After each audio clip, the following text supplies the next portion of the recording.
searched his name and No, we sort of Google people, so I've just emailed, so we don't know these people. But how are they doing it? How are they? They're seeing the public documents on the court. Yeah. And so they then contact them with generic email. Oh, fine. No, I thought, because I thought it was, yeah. I wasn't thinking that it was if we did, so we did, because it wouldn't be you. You to be emailing the court separately, so you can do this. No, that's what I was saying.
This is an appeal in the matter of R.E. Gardner. Yes, I'm sorry. So, in terms of parties, just to start with this, yes. Because as the court will be aware, there's been something of a reconfiguration since the matter was before Mr. Justice Poole. So the appellant who I represent is the deceased's mother. I represent her alongside Ms. Sharon. And I should say Ms. Sharon sends her apologies. She's unwell. We were hoping she was going to be able to do some submissions because it's always really important wherever possible junior counsel do. It's just simply unrealistic, but she is attending online and I'm incredibly grateful to the arrangements being made. Not at all. I'm sorry to hear it, and I'm glad that she can at least play that part. And if, because I didn't appear below, it is just conceivable there might be a question whether the most efficient thing to do is to invite her to speak, but other than that, she can communicate with me by email. Okay. There is no, formally, in a rather odd configuration of this appeal, no respondent, but that role is in practice played by Professor Kitzinger, and Professor Kitzinger is represented pro bono, I need to emphasise that, by Ms. Sutton and Ms. McNeill-Walsh, and the official solicitor has been granted permission to intervene in her own name, and she's represented by Ms. Scott. Thank you. So sort of continue on housekeeping matters, there's a core bundle, there's a supplementary bundle, and then 4 authorities bundles. There was a slight crossing of wires, which I'm going to take complete responsibility for, which means there's rather more of the Mental Capacity Act and the Courts Act in the authorities bundle than we actually needed. If you're operating off hard copy, you probably won't need much of Volume 1. We're incredibly grateful to Ms. Sutton and Ms. McNeill-Walsh. They prepared an updated chronology and cross-reference chronology, which we hope has made its way to you. In the course of that, we identified that unfortunately in the supplementary bundle there'd been a glitch with a set of submissions which were duplicated. We provided a replacement. And then I understand that Ms. Sutton and McNeill-Walsh have provided updated versions of their original supplementary skeleton arguments. Thank you. Well, all of that makes sense and chimes with me at least. Thank you, my lord. In terms of timing, it's subject, of course, to where matters go in terms of particular questions and things like that. I will probably be the majority of the morning, and then I'm going to hand over to Ms Sutton, and then Ms Scott, and then I'll come back for a reply. Good. So to give a kind of overview of where we're going, it is an unusual appeal in some ways, in that everybody before the court appears to agree that the guidance given by Mr Justice Poole was incorrect as regard the provision of position statements to observers to court of protection cases. And it's also perhaps just important to note that that agreement, albeit with slightly different degrees of emphasis, that was incorrect, is shared by two of the parties who appear below but aren't participating. So that's Danielle Huntington. You don't need to look it up. It is her response is at tab 7 in the core bundle. And similarly, the Integrated Care Board, that's at tab 8. And so we anticipate that much of the focus of the hearing may well end up being on what the court does for the future, the Court of Protection does for the future. But it is extremely important to identify that the appellant has brought this appeal not just to seek clarity for the future, but in light of decisions which were taken in a case which could not be more difficult or more emotive. And the appellant, the deceased mother, and her family are extremely concerned that Professor Kitzinger has possession of position statements with incredibly sensitive information in them on the basis of what we submit was a flawed approach and analysis by Mr Justice Poole. So we have the sort of two aspects to this appeal. The last third of my submissions will focus in on what did Mr Justice Poole do on the facts of the instant case when Professor Kitzinger asked for provision of the position statements. First, though, I want to start, if I may, with some observations about the context, and then I'm going to turn to the operation of the Court of Protection rules. But sort of by way of spoiler alert, we submit that the fundamental question before this court is going to be whether it's possible to strike a balance to allow those who are attending hearings to have position statements in a way which doesn't interfere with the core task of the Court of Protection and secures the interests of those concerned. Probably observing is a better word, because we need to be Yes. very much aware that much of this happens remotely. Absolutely, my lord. Yes, completely. Sorry, mentally I had attending under both attend, limbs. of course, brings to mind people Yes. such as there are today who are actually present physically in court. Absolutely. But Yes. The situation is sometimes perhaps even more intense if one isn't in a room where one can see who else is in it. Well, absolutely, my lord, and as I will develop later, in some senses, that's really where the heart of many of the problems arise. But no, absolutely, my lord. So observing it in hearings. So that's the fundamental question, and if it's not possible to strike a balance in that way, the answer ultimately must always be to move back closer to the strong protections that Parliament had intended should surround the sensitive issues being considered in the Court of Protection. So as I said, I will get to the detail of what Mr Justice Poole did in a minute, or in a little while. I will also address you in detail on the Court of Protection rules, but I do want to make some observations about the context, and in particular the concept of open justice. I can take this relatively shortly. I think it's extremely important to emphasise that Ms Sutton has rightly identified the question of whether this is, as it were, a new ground of appeal which formally requires permission. The court may wish to hear from them on that, but the short point we would make is we accept it wasn't a matter raised at first instance, but it's not a new ground. It's rather an important contextual point that we think it's necessary to raise with the court, and that's in particular in light of the fact that when the Court of Appeal granted permission was granted on the basis that it was necessary to identify whether the procedure set out by Mr Justice Poole should be upheld or modified. So it's that contextual matter, that framing, that we suggest it's important or in that framing that it's important the Court of Well, Appeals clearly, does. I mean, all of these things are capable of being important. So clearly, we'll hear whatever you want to say about it, and then, you know, if there were things that you weren't meant to be saying, then we'll hear why that is, and then on we go.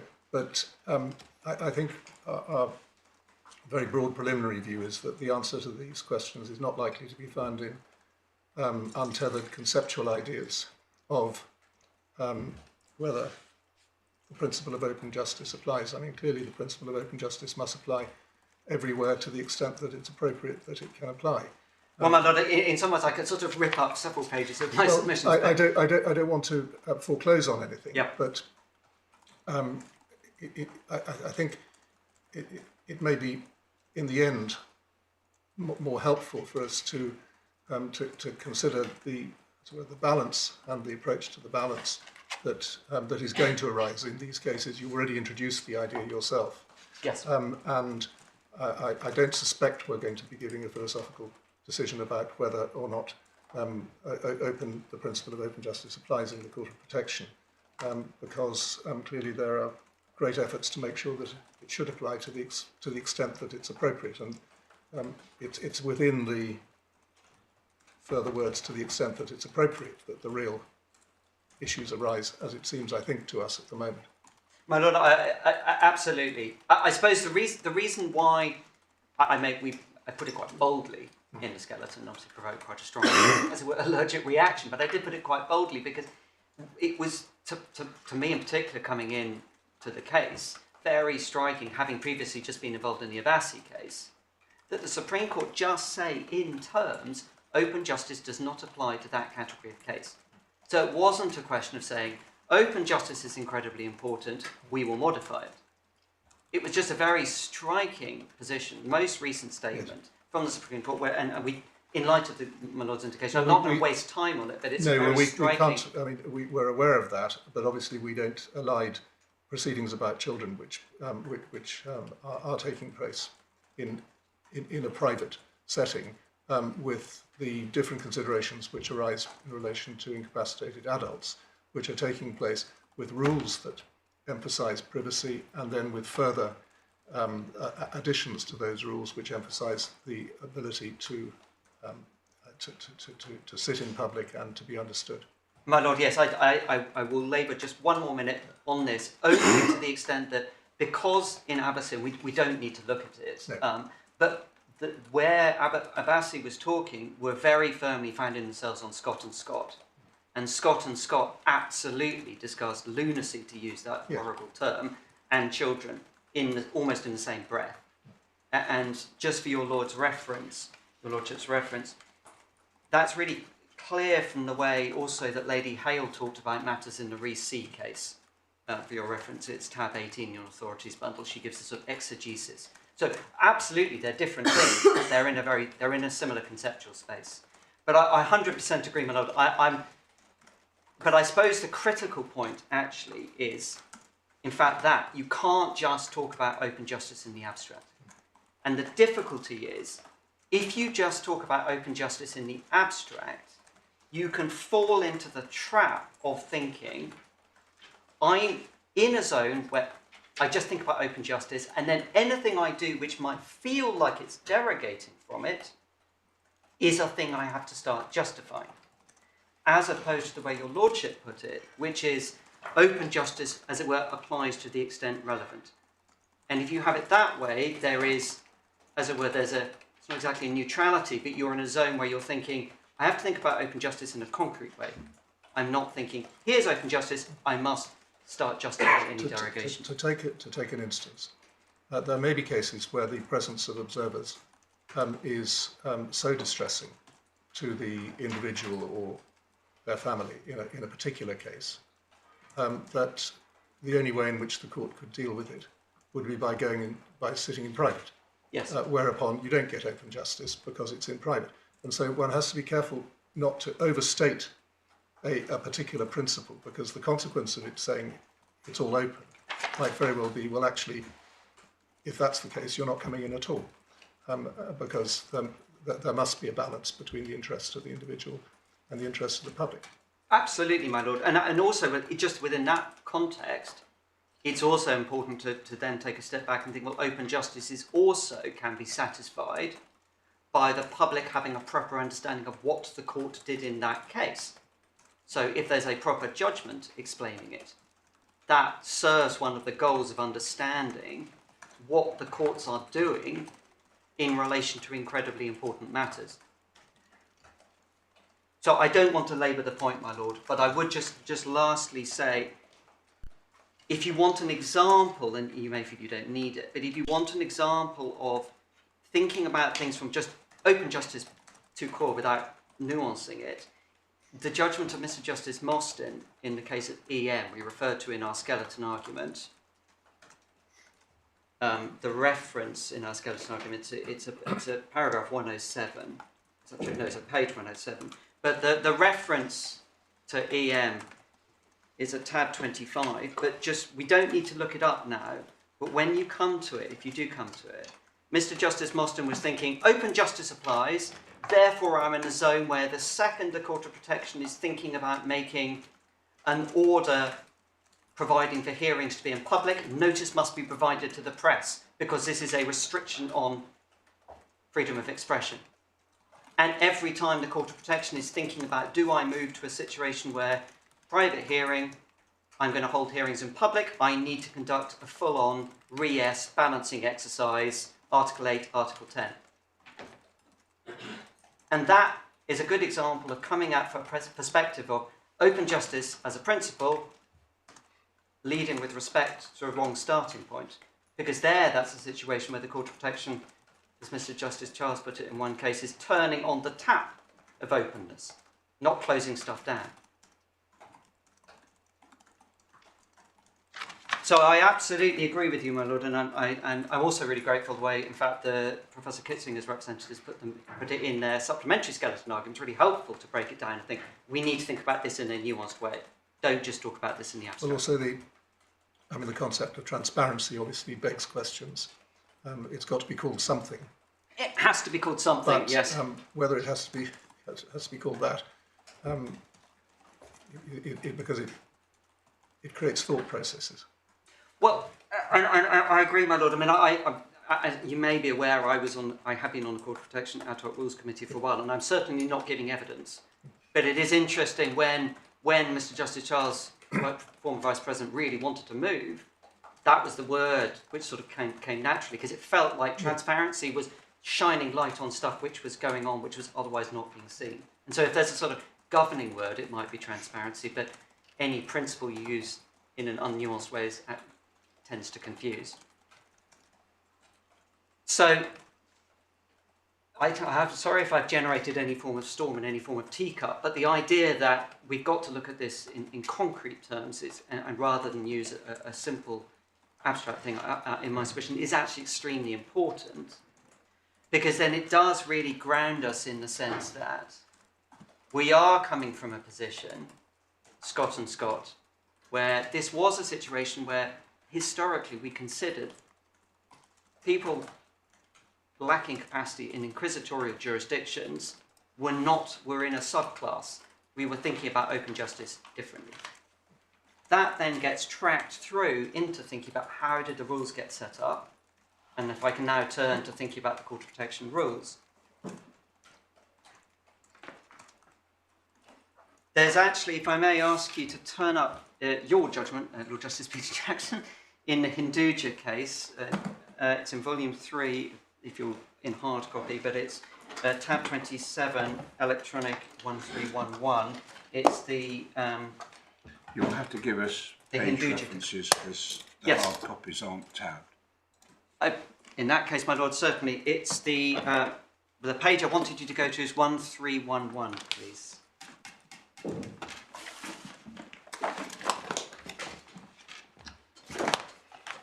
So this is the Hinduja case, which was a case about Court of Appeal case arising out of precisely how a case in the Court of Protection should be identified, or whether or not it should be held in public. It's a helpful summary, if I may.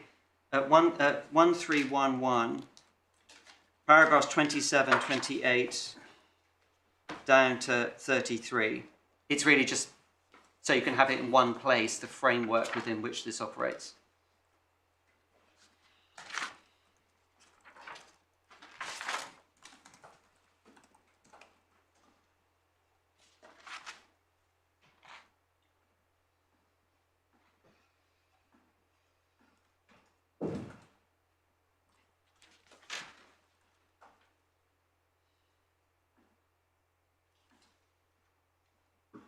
Yes.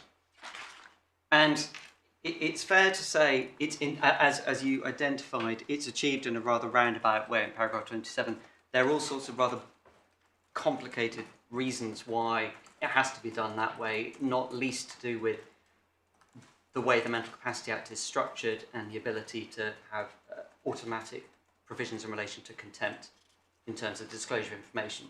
So the only way of securing public access with proper provision for protection of sensitive information is the way in which the Court of Protection rules and then the accompanying practice direction is set up. It bears some resemblances to the way in which the family courts are now operating in relation under, well, it's FPR Rule 27.11 and then Practice Direction 27B of the Family Protection Rules. But there is, as your lordships will be very well aware, a very significant difference because the Court of Protection essentially threw open its doors to all comers. There is no provision for people of particular groups, reporters, say, or accredited media representatives. So Court of Protection, obviously, in any given case, could say, well, I'm only going to include people of certain categories. It just, in practice, doesn't do that.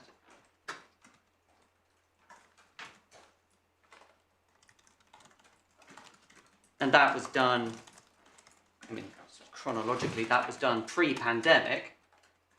And so, in a way, the point you made a little bit earlier, my lord, that was a time when essentially the only people who probably would attend would be physically attending. Obviously, now we have a situation where, certainly not all cases, but a substantial number of cases will have an element where people are observing online.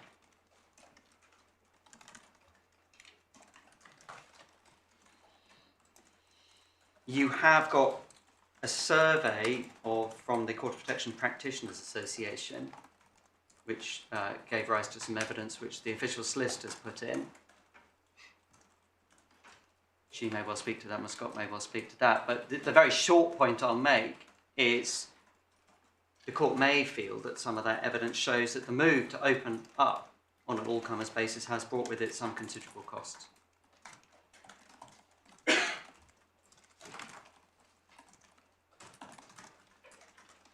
That is, you're obviously not setting policy, you're purely concerned with what the rules say. The really important point at this stage, and this goes to ground 2A of our appeal, is that the fact that a hearing or hearings have been listed in public, which is what's going on, doesn't mean the proceedings themselves have become public. And that was the conclusion that Mr. Justice Poole reached at paragraph 9 of his judgment. That's page, I don't think we need to look it up, but it's, for your reference, it's page 54 in the core bundle.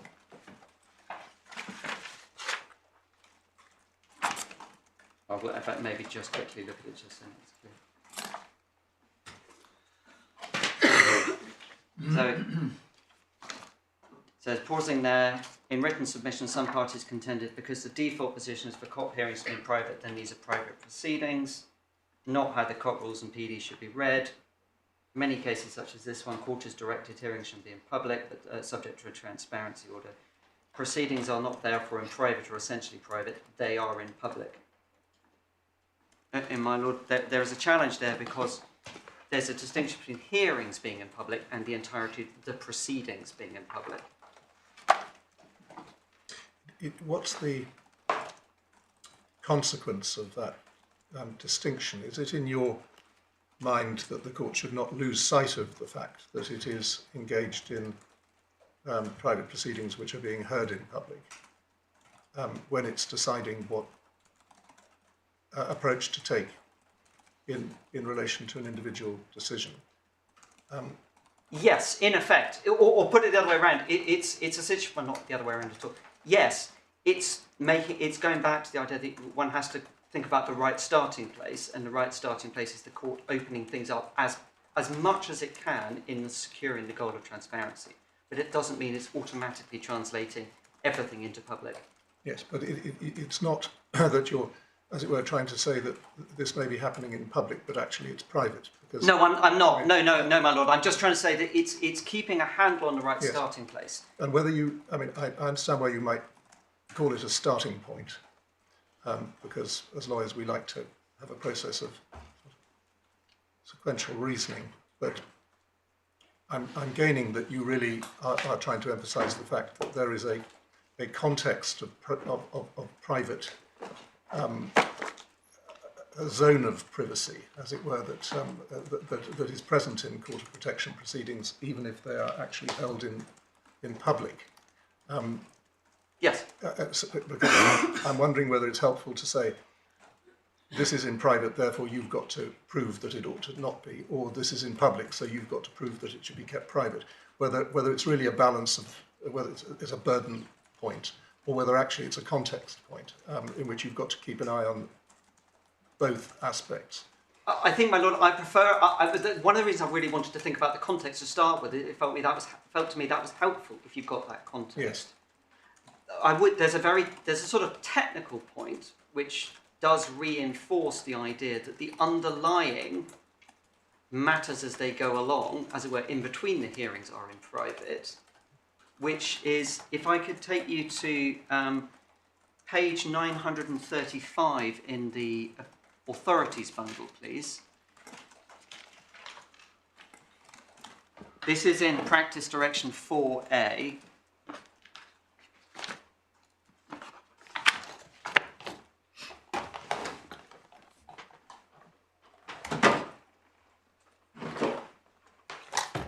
So just 931 is where it starts. And if Mr. Justice Poole was correct that the decision to say that future hearings in this matter will be in public, attended hearings are in public, that means these proceedings are now in public. It wouldn't be necessary for the transparency order to be made, which was made in this case and is made routinely, to say that Part 3 of Practice Direction 4A continues to be in force.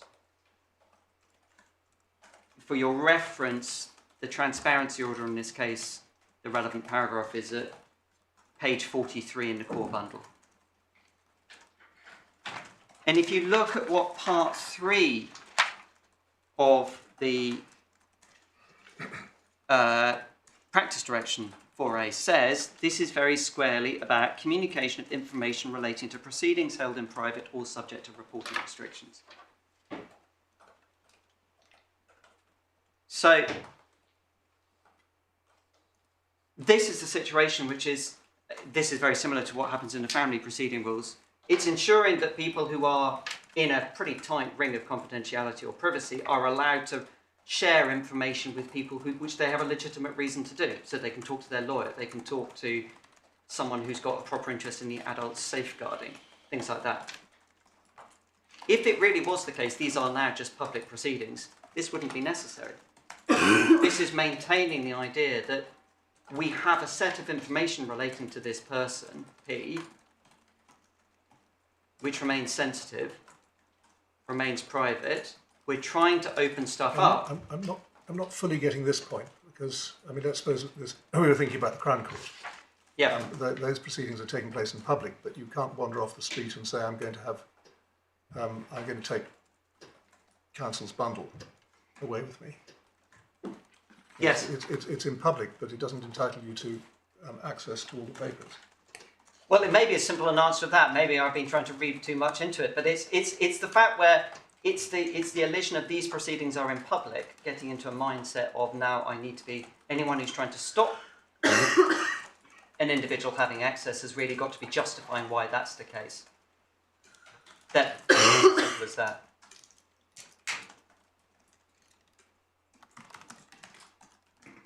presumably you go back time and time again to Rule 4.1, which is where all this begins. Yes, completely. Although right now I want to go to Rule 5.9 because that's the rule which is absolutely squarely in play in this case. It's set out in the authorities bundle at page 902.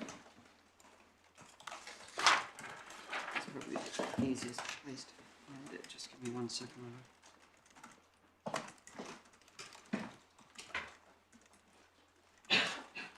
Apologies.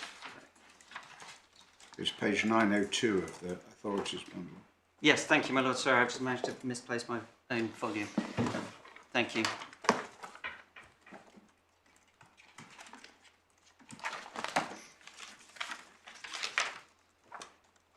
So,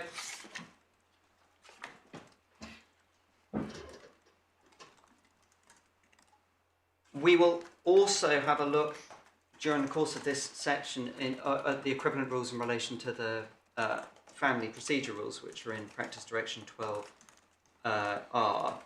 So it will be page 944. Sort of, but I'll come back to that in a minute. I'm just lining that up. So as a preliminary point, the official solicitor has raised the question of whether position statements fall within the scope of 5.9 at all. In other words, do they actually form documents in the court records?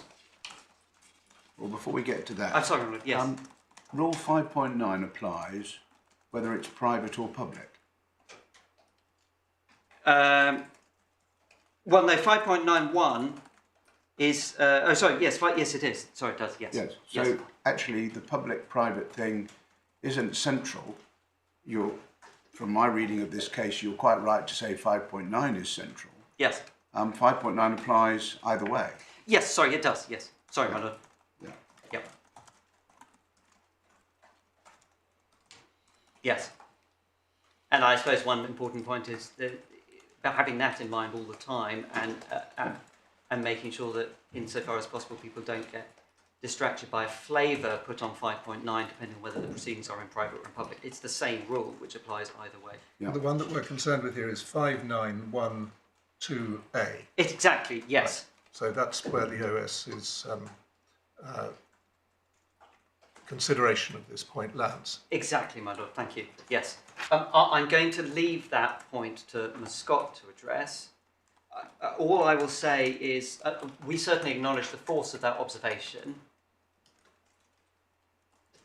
but on balance, the court suggests the Court of Appeal might feel that pending any revision of the Court of Protection rules, because it might be the one outcome of this case is spotlight gets set on things which people haven't previously thought about and the rules need tweaking, but pending any amendment, a purposive interpretation of the rules to bring the documents within 5.92 would certainly have the benefit of minimising the need for recourse to things like the inherent jurisdiction. And wherever possible to keep things within the four walls of court rules might be felt to have an attraction. It's accepted that skeleton arguments would be in the court record. Well, I think I think it's actually that's not necessarily all that straightforward either. Right. Yeah, that's the point that's being begged by. There's not a distinction between skeleton arguments and position statements. No, and the Court of the practice in the Court of Protection, people quite often use, frankly, the two things interchangeably, and a thing which might in other circumstances look like a skeleton argument might be labelled in the Court of Protection a position statement. So no, but it's... We wouldn't want to be deciding something that differentiated between the two. Please, if I may respectfully say so, don't. That would really cause... That would be extremely problematic. So no, but it's a simple issue with whether that class of document, which is essentially produced to assist the court in the determination of a particular hearing or an issues of a particular hearing, whether they are in fact court records at all. And as Ms. Scott would address, there are cases which seem to point in different directions. Right. But for the moment, you're not relying on that as a plank of your no, my argument. lord. You're observing it in passing. Yes. You're not relying on it, and you're pointing out that if for some reason we were driven to say that the skeleton argument, which may on the day be the most important document, as it were, that the court is going to be looking at, if that should prove not to be in the court records, close quote, then the court would obviously have the power to order its disclosure in some other use of its. Yeah, absolutely. But it's well, the really. trouble is does the I'm not sure that the local court will have an inherent jurisdiction in this respect, so it may not be a safety valve. Well, my lord, that gets into slightly complicated terrain because Section 47 Mental Capacity Act says for the Court of Protection has in connections with its jurisdiction all the powers, rights and privileges of the High Court. And there have been cases in which, as it were, the High Court's inherent jurisdiction has been imported. So I think there are two aspects. One, it might be slightly technically complicated, but also two, I'm being bluntly pragmatic here. If it's possible to keep it within the four walls of the rules, it's sensible because then we've got a very clear framework. And also, as a sub-point, if you end up in the inherent jurisdiction, it would be slightly odd if the court was not applying essentially the same factors. Well, there may need to be some clarification, but your position is that for working purposes, you're not insisting on the court records point. No, absolutely not. No, it was all we were acknowledging was a very good point made by the official solicitor. The court has got to grapple with it, and we're just trying to find the most pragmatic way out. So we've got 6 key points to make about Rule 0.59. The first is that the transparency order made by the Court of Protection provides for listings of hearings in public and controls about information which can be published. But what it doesn't do is make directions about the provision of documents put before the court, whether those be position statements or otherwise. So listings in public and controls on information which can be published. The key control being on information which is going to the name of the person or their family or identifying that they're... Right, I'm sorry, I was just writing as you were speaking. I'm so sorry. But it does not... It doesn't itself make directions for the provision of documents put before the court to non-parties. Well, would it be a fair observation to say that whatever the ultimate outcome in relation to this issue, of which this appeal may only form a part, even a small part, that it may be that somebody's going to have to sooner or later grapple with the provision of documents of this kind by means of a standard order which would apply from an early stage in proceedings, because we'll come in due course to the practical issues that arise, which this court has been experiencing like any other court when people are asking for skeleton arguments as the hearing approaches. It just seems that there may be room for some thinking about front-loading the thinking about what is going to happen when these requests are made, if they're made. And that should happen maybe at the point in which the transparency order is being made. You've pointed out it doesn't happen at the moment. So, my lord, no, and I really, that will, in a way, the central part of the second bit of my submissions will be, this is really a matter which is going to have to be looked at again by the Ad Hoc Rules Committee, and in a way, the most important things that the Court of Appeal can do is set out the parameters within which that thinking should be taking place. I mean, that's not, I mean, obviously you have to determine the appeal, but to the extent that you're talking about looking forward. But the important things at the moment, the transparency order just doesn't do this.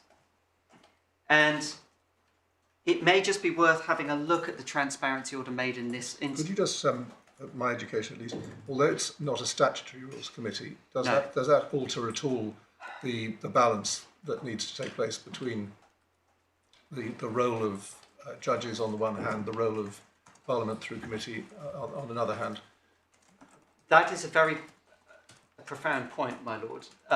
It's been a matter, I know, of ongoing concern to the Vice President and President of the Court of Protection that it's not a statutory rules committee, and things have been on foot forever to try and make it one.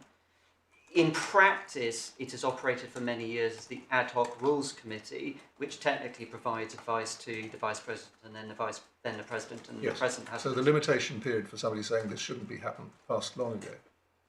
It Yeah, it's been going on ever since the Act was yes. set up. I mean, the fact we keep regarding ourselves, I'm not speaking on behalf of the court, but the fact it's continually regarded as a Cinderella court, it just never makes its way to having that aspect. But no, but it's a very good question, my lord. In answer to that, it doesn't alter the fact that there is a rules committee which is constituted and gives advice in a formalised way, and therefore, as it were, a handing back to. I can't pretend it's handing back to, for instance, the equivalent to the Civil Procedure Rules Committee or the Family Procedure Rules Committee, because they're not statutory committees. But there is and I suppose it's two aspects. There is a formally constituted committee. It's also the committee would have the ability to do the sort of consultation, which is absolutely not possible. Does it have civil service support? Yes, it does. Yes. So if one walked into a meeting of the Rule Committee, the ad hoc committee, one wouldn't know that it wasn't a statutory committee. No. The only difference being that ultimately there's no statutory instrument at the end of it introducing rule changes or whatever. Well, there isn't. I mean, it has to be. It's done through a different route. Yes. Yeah. So it's the route. Yes, and I suppose it's also I suppose being absolutely scrupulous, it's also the fact that because it's an ad hoc rules committee, it's not governed by the same procedures in relation to the appointment of members that the statutory rules committees are. That might not be a bad thing. I'm not making any observations, my lord. But Having either been on or chaired the Civil Procedure Rules Committee for a decade, choosing personnel may be something better left to an ad hoc rules committee. I think I better plead the fifth. Yes, don't answer that. Let me rescue you. What is the authority for the ad hoc rules committee?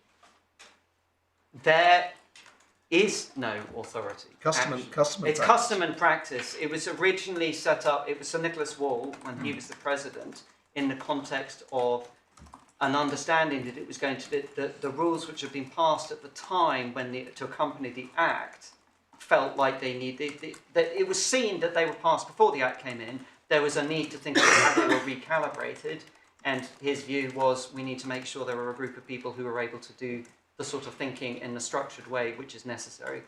And then it's an ad hoc rules committee. I know moves are on foot to try and make it as regularised as possible within the four walls of, in terms of things like appointments and things like that, within the four walls of it not being statutory. And apologies, I hope none of that is evidence. It's just all three lordships' questions seeking to put you in the place. But if I may take you to, just to look at the transparency order made in this case, just because it's important to see it. It's page 42. And just excuse me 1 second, I'm just going to get myself some more water.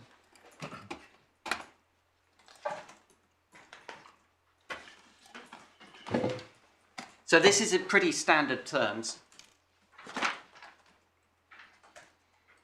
And the thing I flagged about this business about practice direction 4A part 3, the provision of information, you can see if you turn over page 43, that's paragraph, recital, that's order 4. You can see. And then you can see it's got the subject matter of the people who are bound, paragraph 5, anyone essentially finds out anything about this. The information, and you can see paragraph 6, the information is very firmly information going to the identity of the parties and the possibility of, as it were, trying to minimise the potential for jigsaw identification.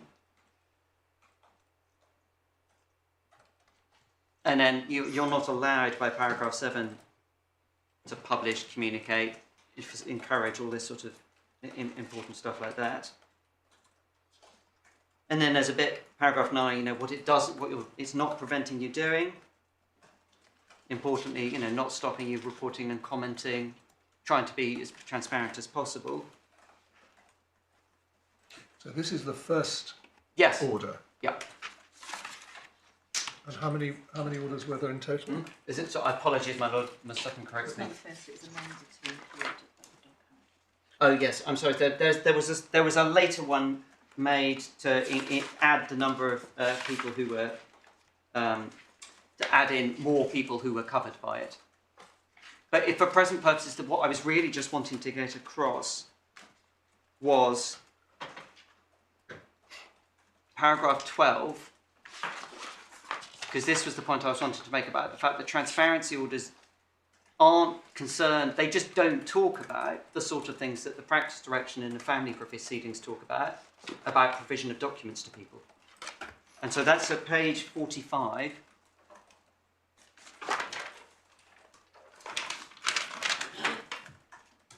So it then says, at any time, well, so it's important just to note, paragraph 11, transcripts must be anonymised.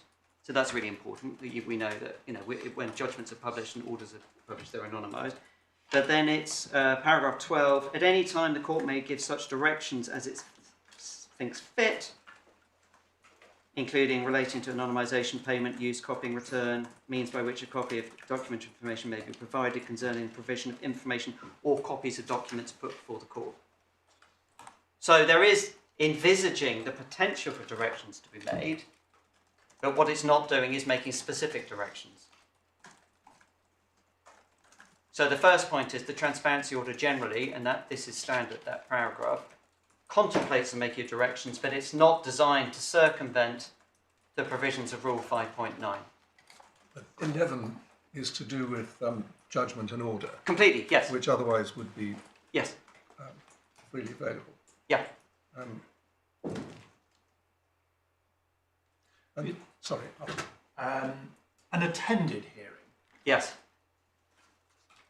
What's meant by that in that paragraph 12? So an attended hearing is a hearing at which anyone can be there. A public hearing. Yes. Well, and there's also a technical reason why it has to be called an attended hearing, because there's a certain class of hearing, dispute resolution hearings, which take place in proceedings relating to property and affairs, which are absolutely not attended hearings, even though they are hearings where there are barristers and lawyers involved, and they are the equivalent of dispute resolution hearings in family matters. Yes. So the language here is just unbelievably unwieldy, because it's trying to deal with a situation which the primary legislation just doesn't grapple with properly. So there is amazingly clunky orders made, and people regularly try to think, is there a better way in which we could draft this so it's more straightforward? I'd looked at the transparency order previously in its more evolved form, which yes. we've got just for the note in the supplementary bundle at 162. Yes. We've got the 23rd of May order, which expanded the material which was not to be disclosed. Yes. Yeah. And I'm very grateful to Ms. Sutton for flagging that up as well. Thank you. Yep. And so, for our purposes, were there effectively two transparency orders? And was the 23rd of May transparency order the one that was not renewed in the third judgment then? Yes, thank you. Sorry, this is one of the fact I was not involved before is a bit. So, yes, but it's more, thank you very much, I'm very grateful for that clarification, but it's just the first point is quite a simple one, which is the orders, transparency orders contemplate the making of directions about provision of documents, but just they don't actually provide for that. Which leads on to the second point, second of my 6 points, which is Rule 5.9, just in terms, requires an application to be made. 5.9.2, the court may, on application made to it. It's self-evident that the court can dispense with this. There's the provision of Rule 3.3,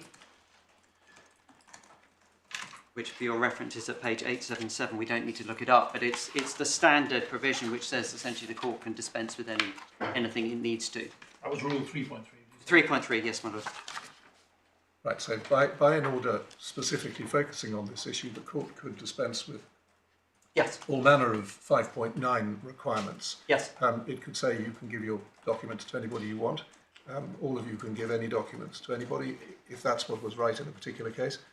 but more practically it might be dispensing with things like the 5.93 requirement to make an application in accordance with Part 10. Exactly. But the critical point is the judge has actually got to do that. And as I understand it, it's essentially agreed by everybody, including Yes. Professor Kitzinger, that Mr. Justice Poole just didn't do that. Well, that's the point is particularly relating to his paragraph 36.5. Exactly. Yeah. Right, and so 36.5 cannot sit alongside 5.9 in, it seems, the common view of the, Yeah. the representatives before Yeah. us. Which has a problem going forward. It is also a problem, as it were, on the narrow ground, because I am here to try and protect the very sensitive information held by Professor Kitzinger. So he didn't do that on the facts of this case. So it's a narrow but wider problem. So technically we would say that means that the appeal should succeed on ground 2C alone.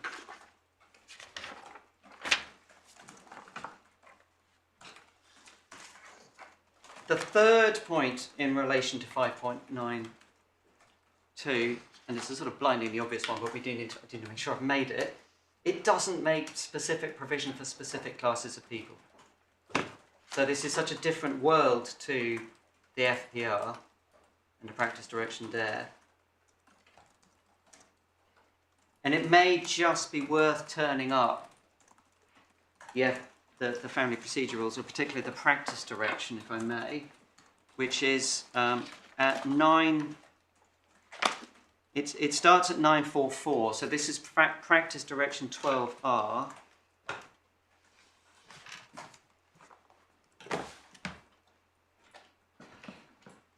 I'm sorry, can you give me the page number? I'm so sorry, my lord. 944 in the authorities bundle.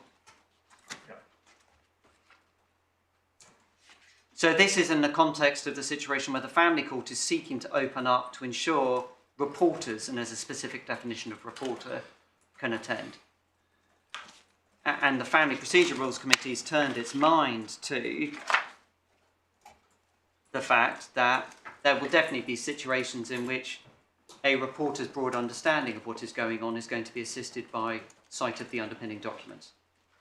So there's been, as it were, specific mind turned to that.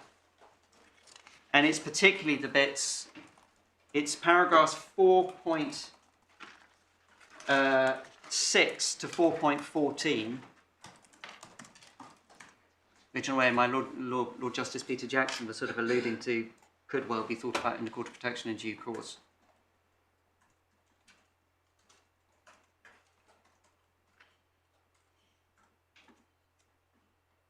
If I may just let you read those, because they really do set out a helpful framework.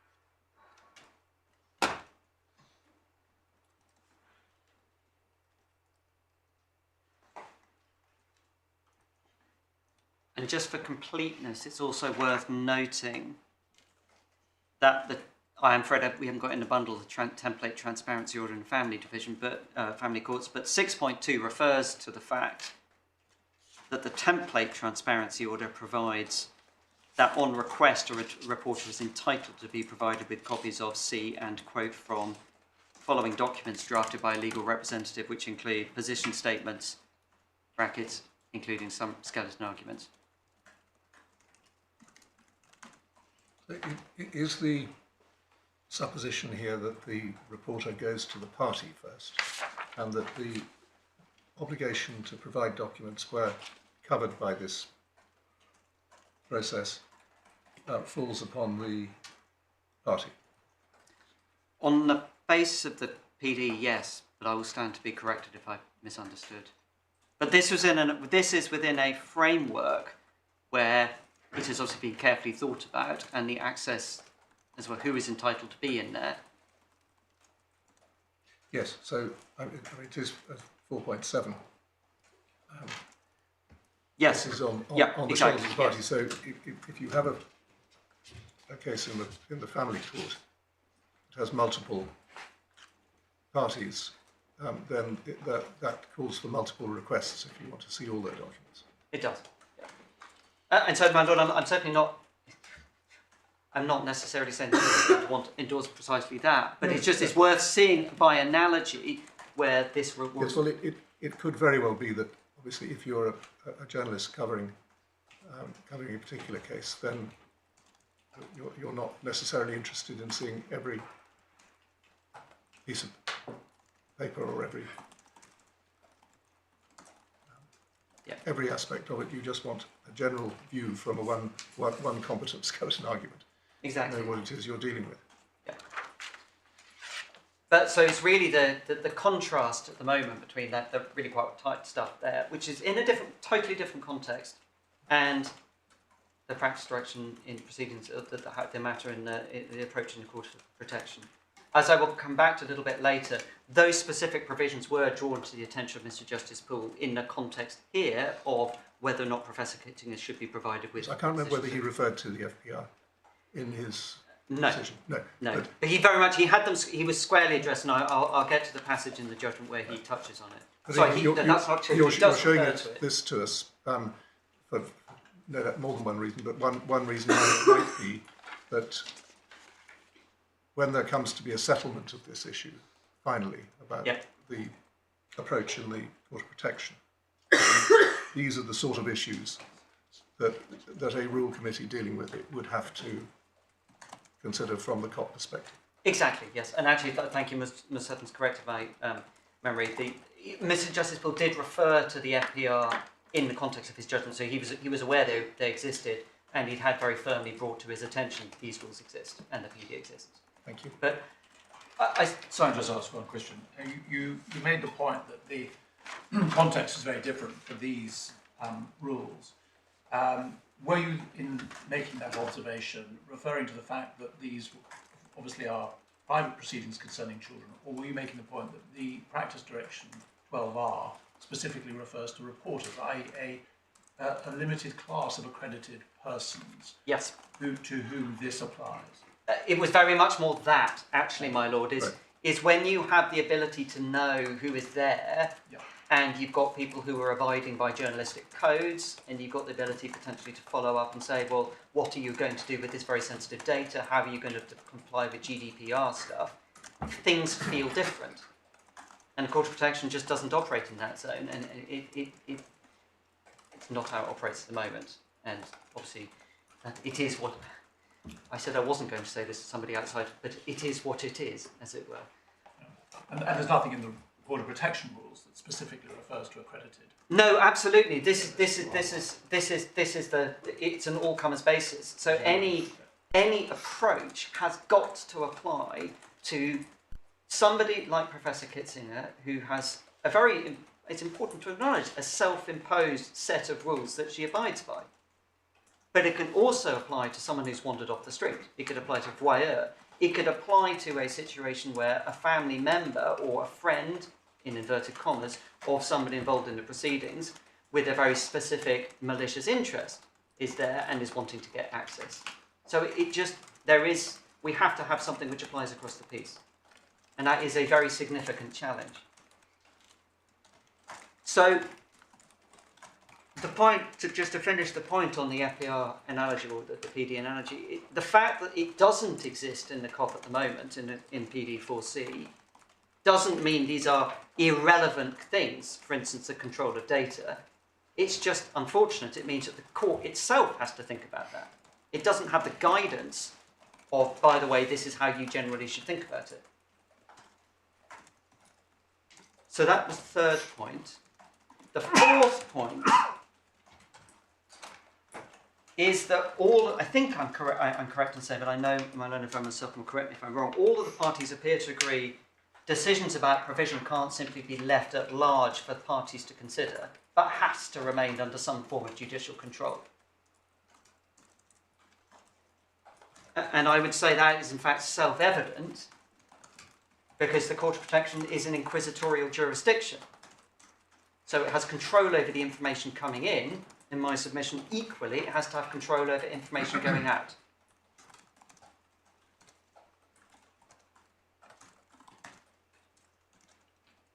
The fifth point, Rule 5.9, is not just about provision of documents, it's also in 5.94. Before giving an authorisation, the court will consider whether any document is to be provided on an edited basis. So that's of its own motion, even if it's not raised by any party. And I want to return in the last part to how Mr. Justice Poole approached that on the facts of this particular case, but I just wanted to, in the overview. The sixth point, so there's a bit of a long list, but I'm trying to make sure I'm keeping rigour. The sixth point is that consideration of either provision of documents or redaction, these aren't best interest decisions. What they are, though, are case management decisions with the interests of P weighing heavily in the equation. Rule 1.1 brackets 3, that's at 868. This is talking about the overriding objective. 1.13b, dealing with the case justly and proportionate cost includes, insofar as practicable, ensuring P's interests and position are properly considered. And that is something which does not appear, for really obvious reasons, in the civil procedure rules. This is an inquisitorial jurisdiction. The court has to have that as an element. There have been a few cases considering how the court making case management decisions has to approach this. Mrs. Justice Morgan in the Z case makes it clear it's, as I've analysed, not best interest, but case management taking account the interests of P. It's not in the bundle because that's an uncontroversial proposition. And I know both, in fact, Lord Justice Peter Jackson and Lord Justice Cobb, you've actually both given judgments at different times. Lord Justice Peter Jackson, it was the re-P discharge of party case, and Lord Justice Cobb, the KK and Leeds City Council case, both of them making that observation. It's not best interests, but case management with the interests of P squarely in mind.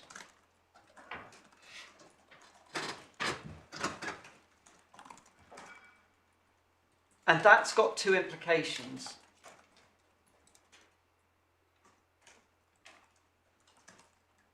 The first is that reinforces that the starting point when we're thinking about provision of documents is just different to that in ordinary civil proceedings.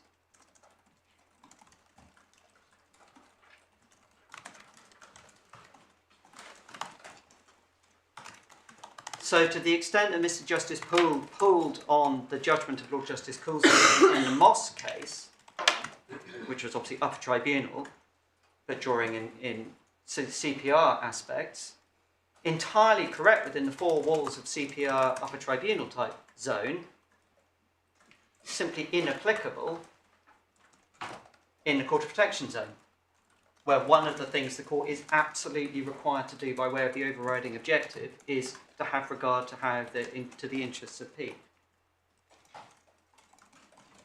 And not as one side of an equation, but a thing they have to be thinking about centrally.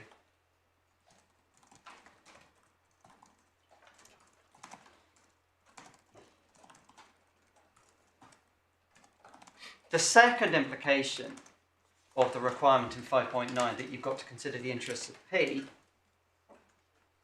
is that because this is about the court exercising a judicial mind, how can it do that unless it's got proper notice of what's going on? So proper notice of the request for the position statements, and a proper ability where necessary to get information from the parties about what the impact of provision, either redacted or unredacted, would be on P.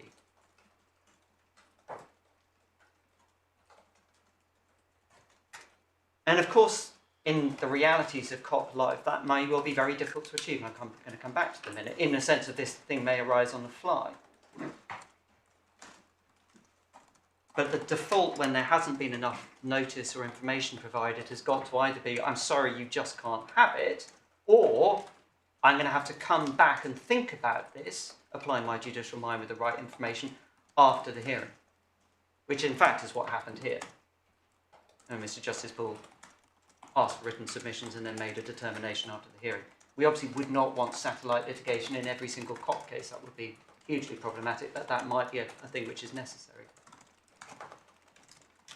So, And the worst, perhaps of all, as you hinted at in your skeleton argument, is that the debate about the provision of these sort of documents arises at the end of the hearing, at a point when transformative decisions are being made about a family, about a P, which are no doubt extremely emotive to all the participants. completely, absolutely.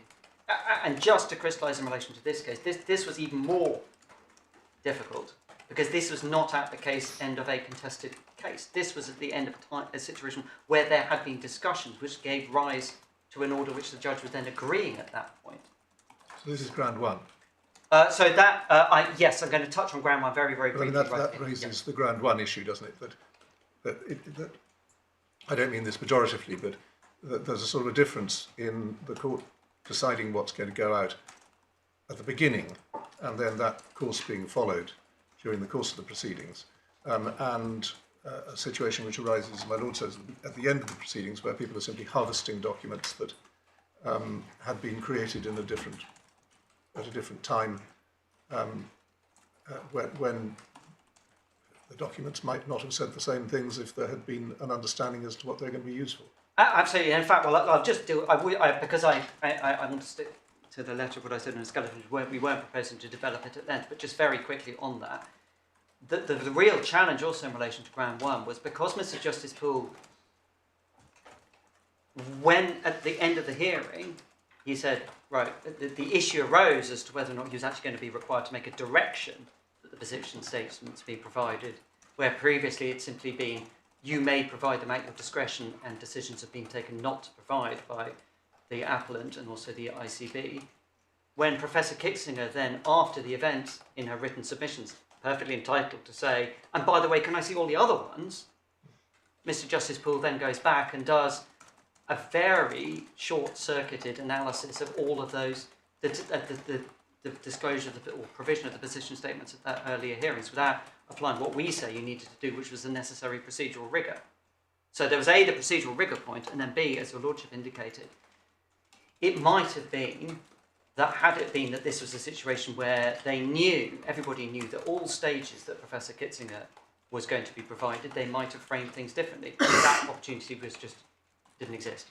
But, I mean, in reality, and as Mr. Justice Poole acknowledges, I think it's paragraph 41, where we've got a thing where we don't have rigour in how we're supposed to approach them, this is the sort of thing which can arise. And it can have very deleterious consequences. So the argument isn't that the judge wasn't entitled to revise a previous case management order. There might be good reasons for doing so in the individual case. Your complaint on your client's behalf is that he shouldn't have done it in this case. Absolutely, yes. Yeah. And the way he revised it was so short-circuiting that he didn't then apply his mind properly to each of the factors he should have done in relation to each position statement.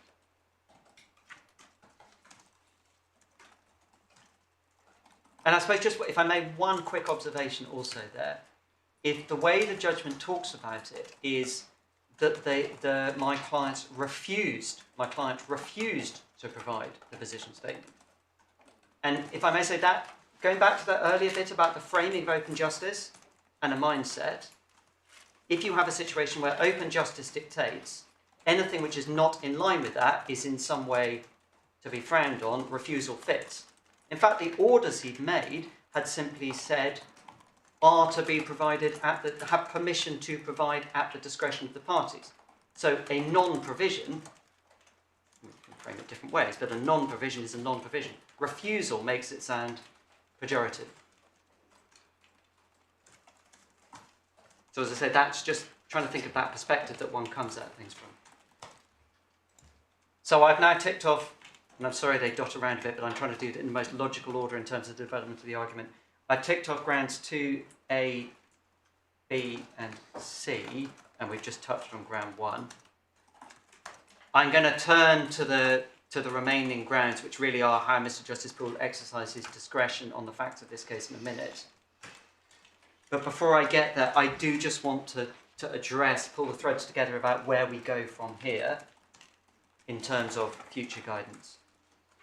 So just before you Of do course, that, so have you finished on 5.9? I have, yes. Right, so pulling those threads together, Yes. your emphasis is that Rule 5.9 is a very high-level rule. It's not prescriptive in very many ways at all compared to some of the other things that we've seen. And you say, when you look at it, it's ultimately it's all a matter on an application for the judge. Yeah, absolutely, my lord, and it would be of enormous assistance were it to be fleshed out to deal with the sort of problems we're dealing with. But at the moment, it's very high level, and it does leave a big onus on the judge. And But then the question is fleshed out by whom? Yes. Because, as you will have seen, in Moss, Yes. although we did give some guidance, we were very careful and we emphasised that anything beyond that general guidance was a matter for, in that case, the Tribunal Rules Committee rather than us. My lord, you have actually you've foreshadowed exactly the submission I was going to make to you, which is both in Moss, that's exactly what the Court of Appeal says, and to similar effect, effectively also in Dring, where the Supreme Court was concerned. It is really, as much as possible, a matter which to be dealt with by the rules committees. And I think the point I'd really make there, in particular, if I may, is the governance issue we discussed a few minutes ago, but it's also the ability for consultative, because you're not in a position to consult. And having been in enough Court of Appeal or Court of Protection appeal cases where policy matters have been embarked on with civil servants in the background going, please, please, please don't do that because we need to consult. I would really strongly urge this court to limit itself to principles. I mean, obviously to determine its appeal, but limit itself to its principles. And I was going to make 5 submissions in relation to those principles, if I may. So these are the principles for... Essentially, your endorsement. Well, Right. Consideration and endorsement. Right. So I'm heading this 5 principles for your endorsement. Yes. Yes, please. 1. So, thank you, my lord. So the first is in relation to a point made by the official solicitor, who very rightly has raised the fact that the Court of Protection is distinctly relaxed when it comes to the provision of links for remote hearings.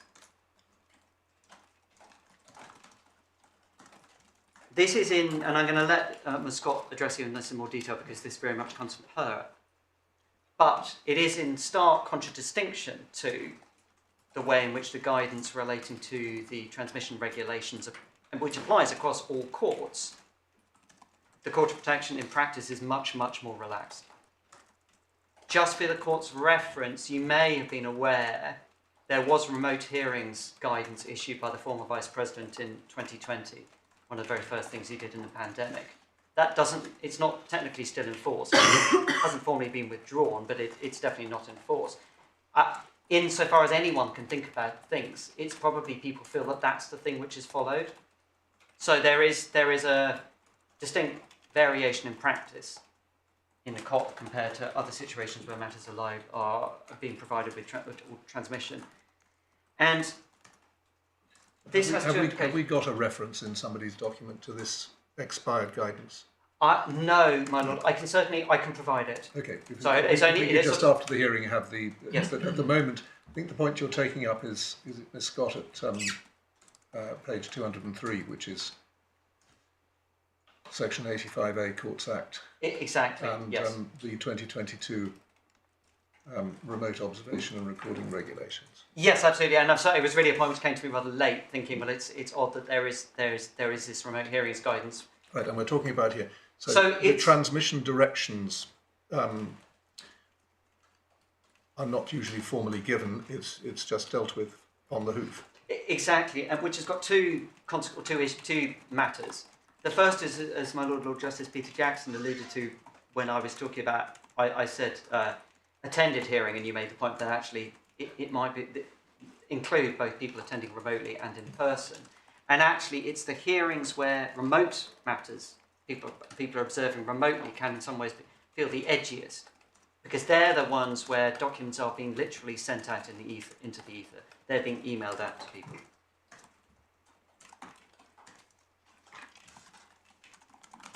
And so one observation that the court might want to consider is simply saying that requiring compliance with the transmission directions and the associated guidance might go some significant way to assisting the court, not least to have the information that it requires in order to start thinking about the sort of stuff I've been talking to under Rule 5.9.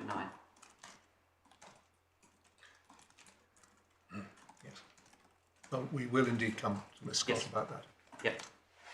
So, as I said, it's a point which came from it's per skeleton, but I thought Yes. it seemed to be appropriate to raise under this umbrella of these. So the second principle is to invite the court quite strongly, if I may, not simply to say Dring applies. That's what Mr. Justice Poole did. It's paragraphs 36.9 and 36.10 of his judgment. That's the bit where he's giving out the guidance. It's at page 66 in the core bundle. And the reason I say that, well, sorry, it is undoubtedly the case that Dring is of relevance in the sense of it's the Supreme Court talking about position state or talking about disclosure documents to non-parties. But simply to say Dring applies is challenging just in the same way as saying open justice applies. And could I actually take you to Dring itself, because it's actually quite, in my submission, of some assistance just even for thinking through at a kind of meta level. So Dring in the Supreme Court starts at 1193. And I know. And then the relevant bit, Lady Hale, Baroness Hale's judgment, the discussion section, which I know you're all familiar with in different ways, starts at paragraph 41.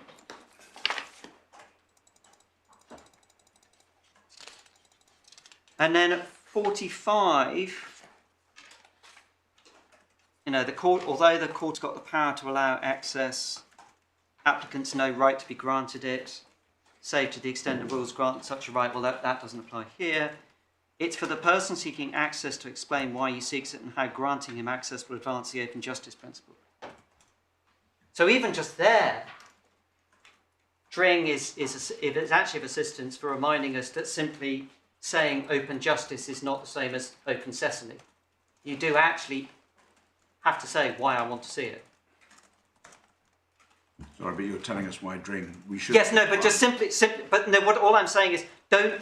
Mr. Justice Poole simply says Dring applies. That's all the answer. Yeah.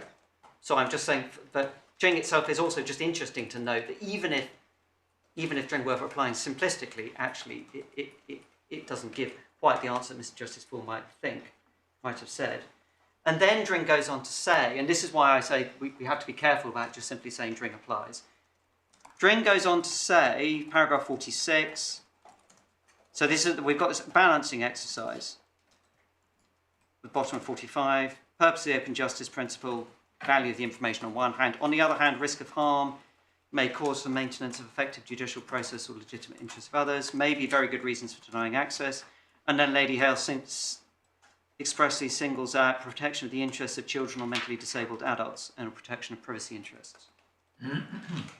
Well, I had, while we have Dring open and going back to paragraph 41, I'd assumed that emphasis would be placed on the statement in the second sentence that courts have an inherent jurisdiction to determine what the constitutional principle of open justice that applies to all courts, Yes. unless inconsistent with statute or the rules of court. So I had assumed that that was a statement that was made on the basis that where there aren't any statutes or rules of court, this is how one approaches matters. But it wasn't intended to sweep away situations which had been thought about and had been made subject to rules of court. Completely, my lord, yes. No, absolutely, and it goes back to that contextual point earlier. Yeah. But it's, I suppose what I'm really saying is, Mr. Justice Bull a couple of times simply says Dring applies, and it's to be cautioning about saying Dring is necessarily giving you the answer to how to work through the balancing exercises, particularly the balancing exercise 41 and 42. And to the extent that there is a balance, there must be some kind of balance which is being worked out when someone says, please can I see a position statement.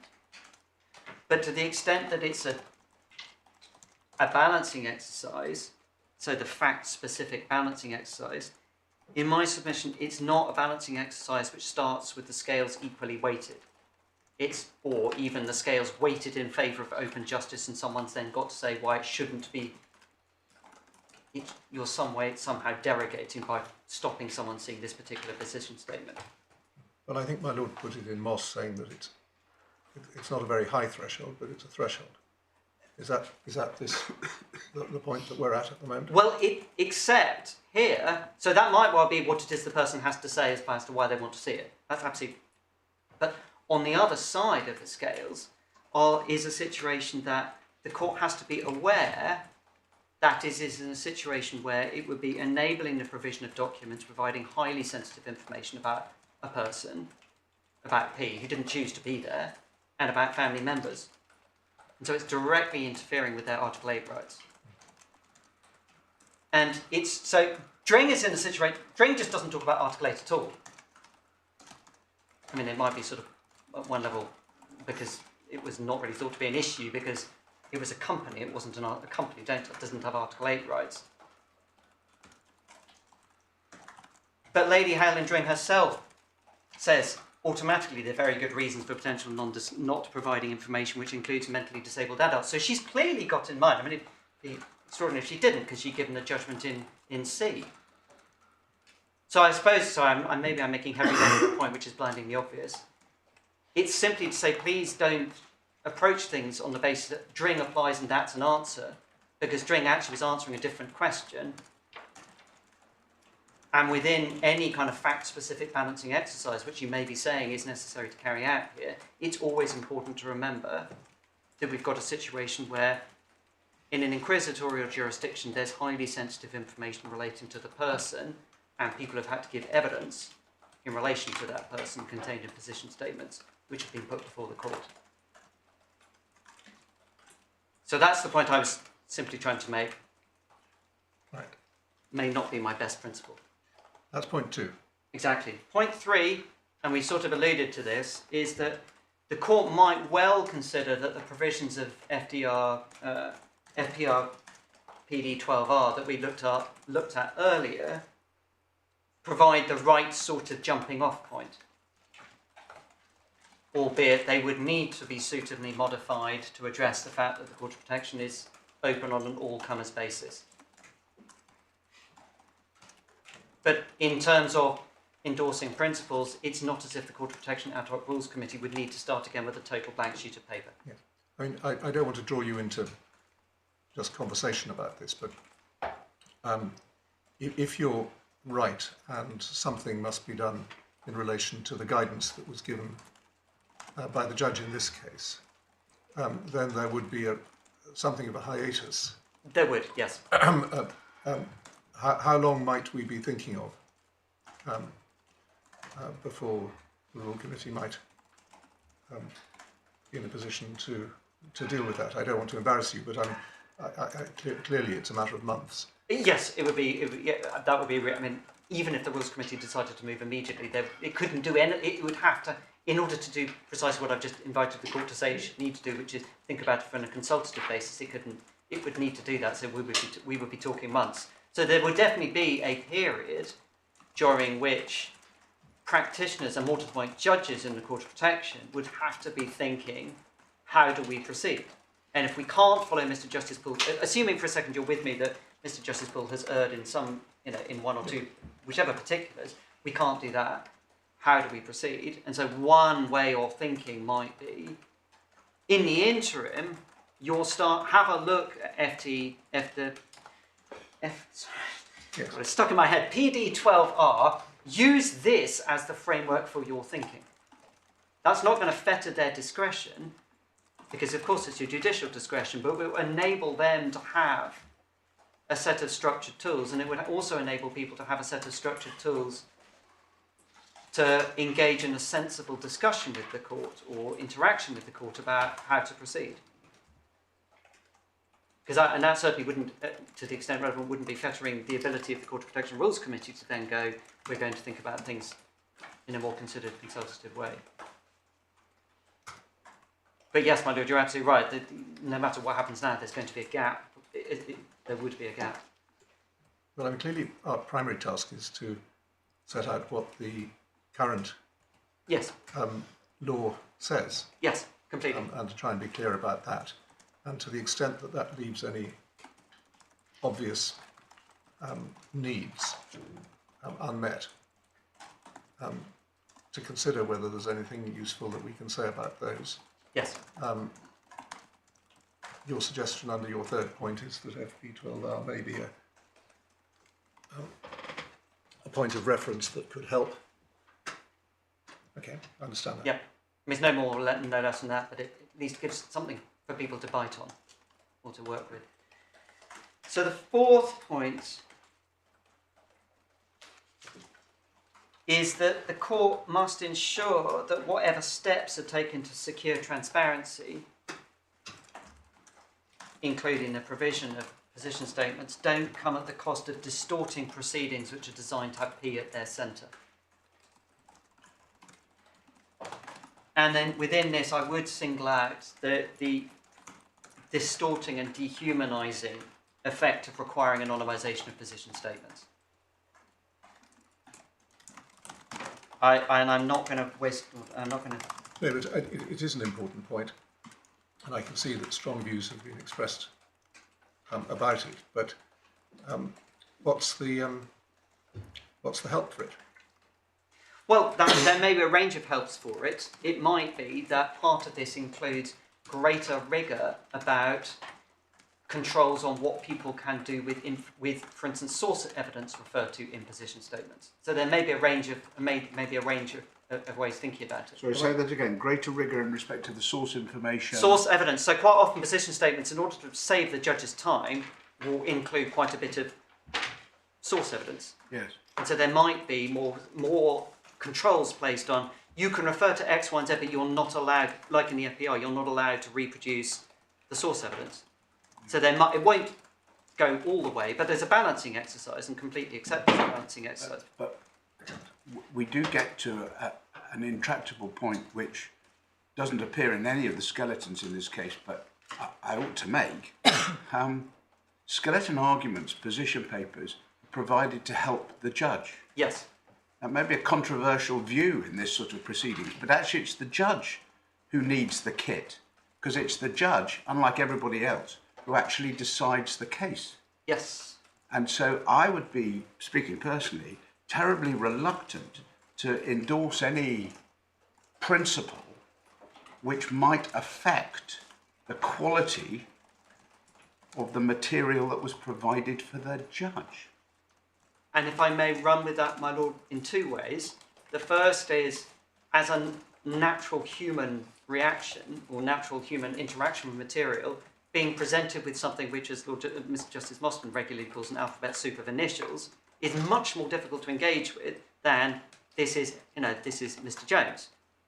So there's that aspect. And there's also the aspect that if you start getting people thinking, I need to be careful about what I put in this position statement in case it gets out into the public domain, they are limiting exactly what they should be doing, which is providing information to the court to discharge an inquisitorial function. So no, I would 100% go back to, it's very, very, very important, the principle of transparency, but it cannot come at the cost of preventing putting the court in the position it needs to discharge its function. It was a separate point which I do stand strongly by, the dehumanising effect of P. But I'm still in complete agreement with what my Lord has just said. But unless you then move to a position to say, well, it's too bad, but transparency isn't going to include provision of working documents to observers,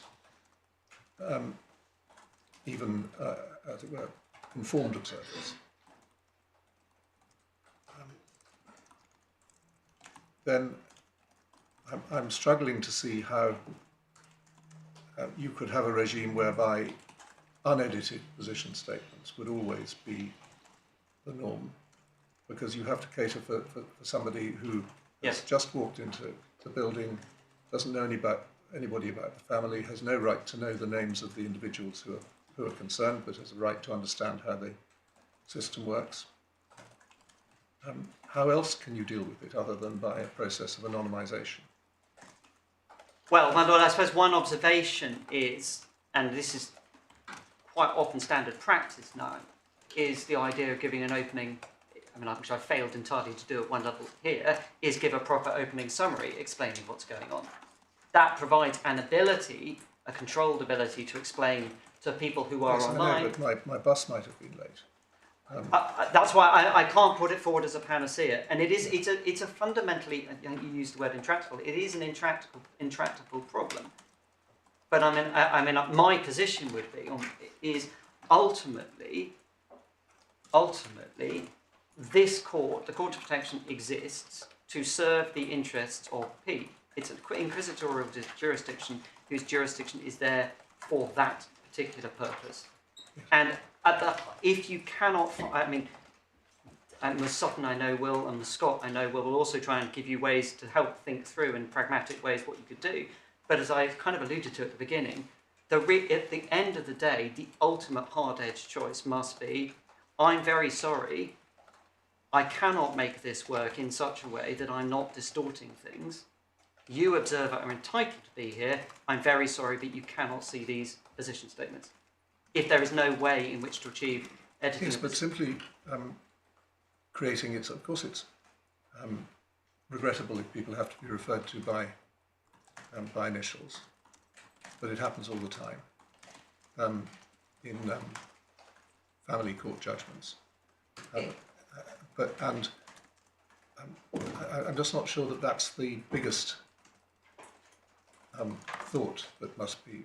Well, so, no, my Lord, I led with the dehumanisation point, partly because one of the really important developments in Court of Protection has been trying to make sure that wherever possible P is able to be there.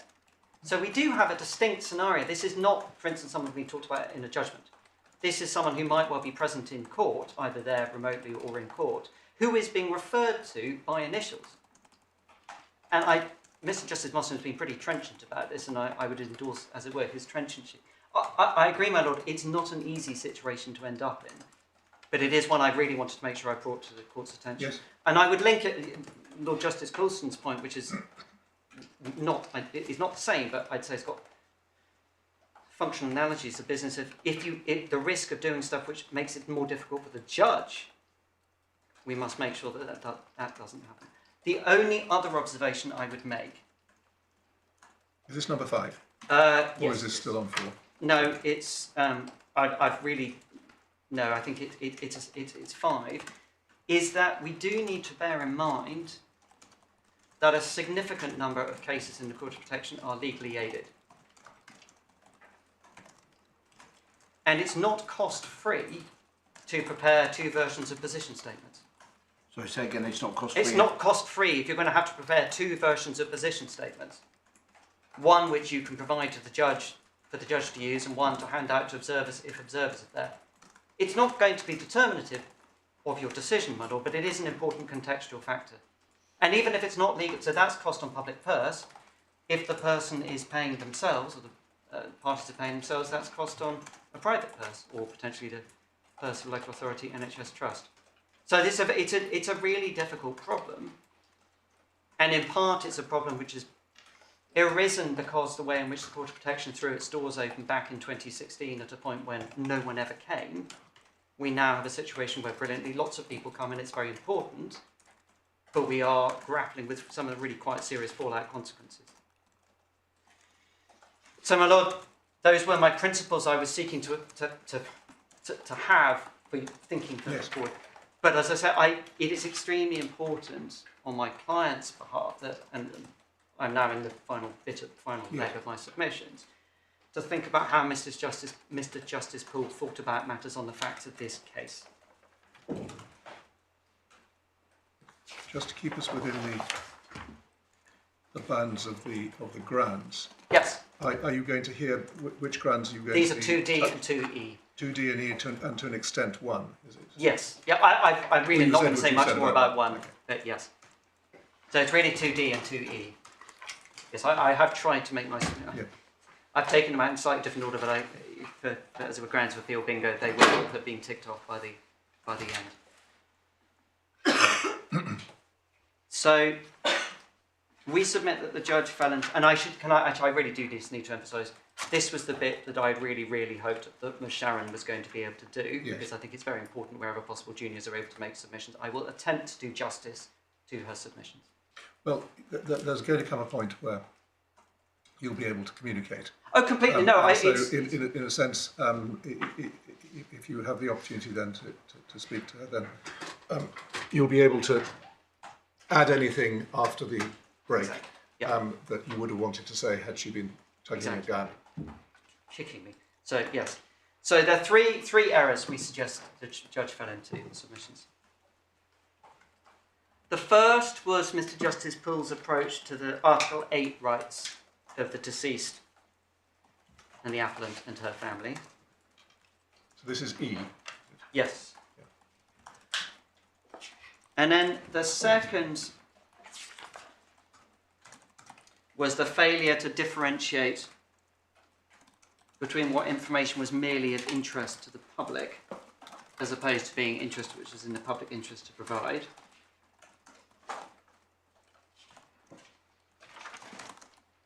And that's that. So that goes across the piece. And then the third is D, which I'll come back to, which is the failure to consider whether the document should be edited or redacted.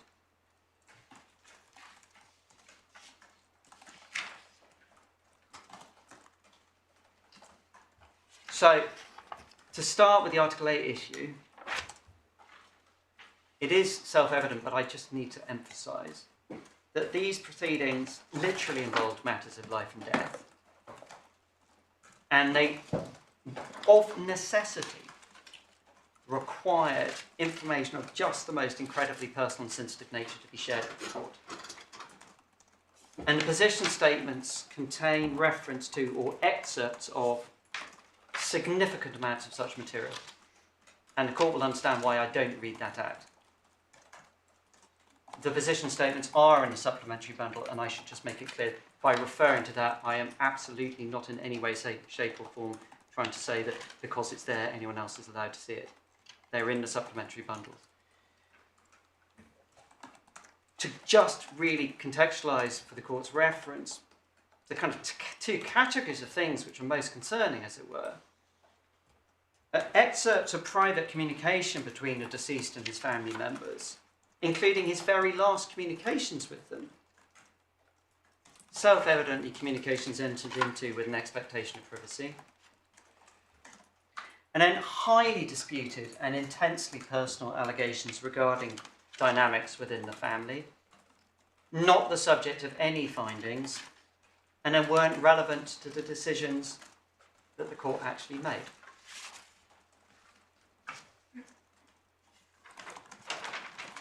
We submitted, it's obvious that the material engaged the Article 8 rights of the deceased. The fact he's now died didn't affect the fact that the judge had to consider those rights at the time of considering provision of the position statements. They also clearly engaged the Article 8 rights of the appellant and her family.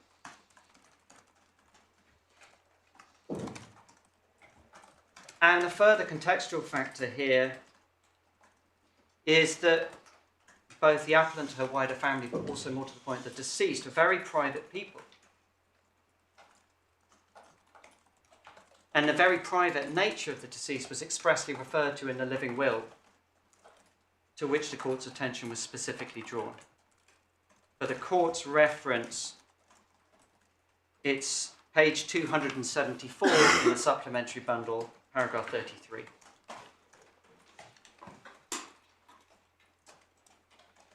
I think it's just perhaps important to note, Professor Kitzinger has put in a witness statement. That's in the core bundle. And in a paragraph 40, which is on page 238. The core bundle. The core bundle, yes, my lord.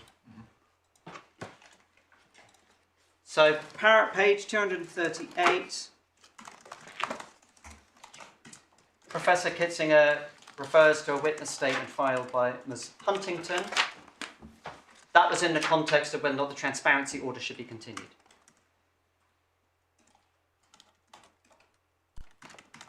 And there, sort of the suggestion made that the wishes expressed by the deceased about his privacy might not be, he might have had different views. But 2 points arise. The first is, self-evidently, that witness statement wasn't before Mr. Justice Poole. And the second point, the comments... Sorry, are we in paragraph 40? Yes, my lord, yes. It's the witness statement there. The quote. Yes, exactly. Oh, sorry, yes, it's the quote from the witness statement.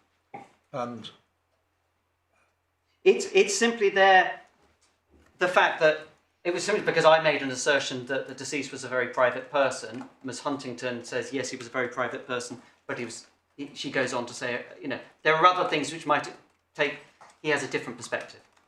right, and this was... That was in the context of whether the transparency order should be continued. So that's after Mr. Justice Poole is considering should Professor Kitzinger be Right. over. So, the witness statement itself would have come to, in this case, Professor Kitzinger, because of the order which is now under appeal, which allowed for this. I think I'm going to have to... Well, Miss Sutton will be able to. Yeah, no, exactly. It's simply because this was in the context of the next stage in the proceedings, which was, should the transparency order be continued following the death? And it was in the context of that. No, I was only, I was only trying to see, yeah. in this case, for example, how a witness statement by Yes. one of the parties, as she was, came into the hands of an observer, so as to find its way into the observer's, now the intervener's, statement. Yeah. And I think by far the most pragmatic thing It is would be that to I find shut out. up and let Ms. Sutton address that in due course. Yes. Right. But it was, I suppose, just the simple point is that what was being said there was just not before Mr. Justice Poole at the point that he was making the decision about the provision of position statements previously.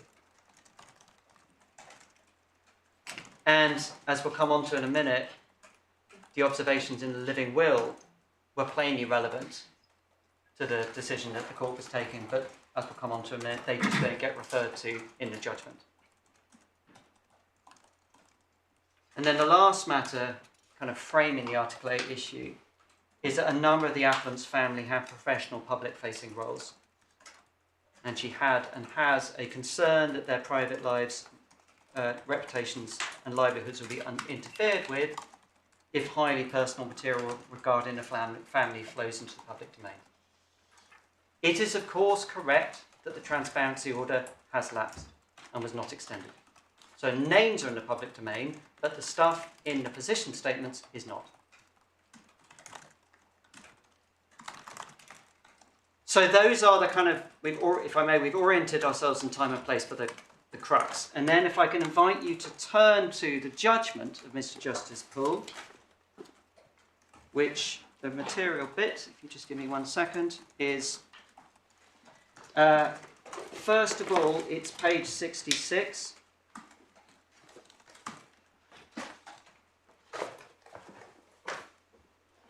Sorry, page, turning over the page 67.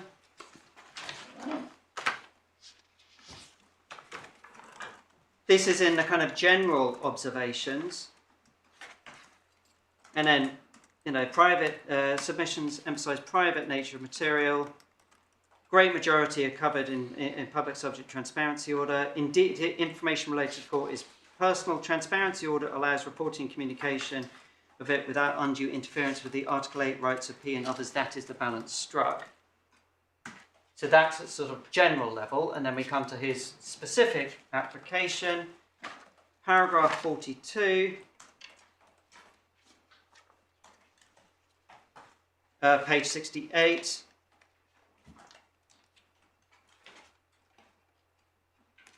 And it's the bit which is about 2/3 of the way down. Given the protections offered by the transparency order, which include the protection of the anonymity of the fourth respondent, other members of the family, don't accept risks to deceased or members of his family from allowing the provision of copies of position statements to Professor Kitzing or any other observer, their Article 8 rights are appropriately protected. So with respect, that is just not an adequate analysis of the issue.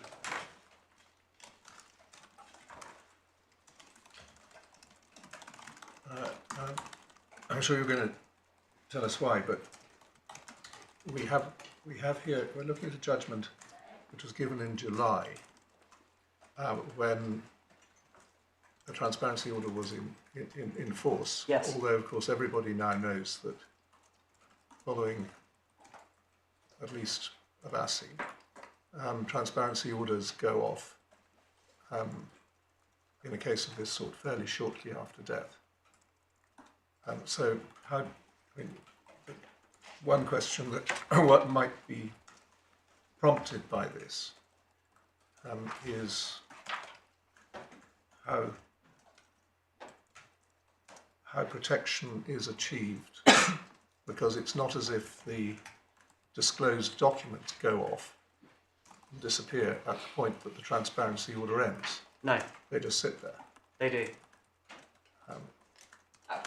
And also in this, the transparency order was due to expire on the 30th of August. So in fact, it was being, what happened, it was treated as if it continued, at least by Professor Kitzinger, until the point that the court ruled upon it. Yeah. But there are other people who may have had the documents who were not self-denying in the same way. I mean, it's important to emphasise Professor Kitzinger has self-denied, and she's self-denied in relation to what's happening in this court as well. Yes. But that is as it is, but it could easily have been other documents. So, and again, going back to the fact this is all comers. So the first point is, this was a situation where Mr. Justice Poole was fairly aware that the transparency order was not, well, two things. A, the transparency order was not unlimited in time. Also, as my Lord Justice Peter Jackson observed, just because a transparency order, or when a transparency order expires, that doesn't mean the documents magically disappear. That is a challenge. And the other aspect, it sort of links to this. And it goes back to what I did when I took you to the relevant provisions of the standard transparency order previously. They simply don't apply to the balancing exercise in mind. The transparency order is talking about protection of information, the information being names. But that again comes back to the issue of anonymisation, doesn't it? Because I can't at the moment build in my mind any sensible system in which documents are handed out containing matters that are embargoed by the transparency order, when one knows that the time may very well come that the transparency order ends. Yes. But nevertheless, the documents contain all the information that is now no longer subject to an embargo. Of course, it can't be expected that everybody holds themselves to the standards of the intervener in this case. No. So it seems to me that however much one dislikes alphabet soups and however much it is, although it's much less tiresome to do it nowadays than it used to be, anonymising documents. In the end, if you don't want documents to rise up unembargoed after the expiry of a transparency order, then they should be provided consistent with the order. Yes, which goes to the what's in a name point, goes to anonymisation. But the other issue is this is about the provision of documents containing highly sensitive information, which isn't about the name. So that sort of stuff actually, even on its face, isn't protected by the transparency order. So when Mr. Justice Bull says, in light of these matters being brought to his attention, says, I don't accept there's any risk that Article 8 rights are appropriately protected, he's simply not, with respect, answering the question. He's looking at anonymisation, but he's not answering the question about the concerns being raised about the interference with the Article 8 rights from the provision of this highly sensitive information. So that, with respect, that's where we say his reasoning is so inadequate. Right, because the transparency order at best provided only temporary Article 8 protection. And temporary Article 8 protection in terms of names or information which would enable the identification of the person. It just doesn't cover the sort of stuff that we've seen in the family direction, FPR practice direction.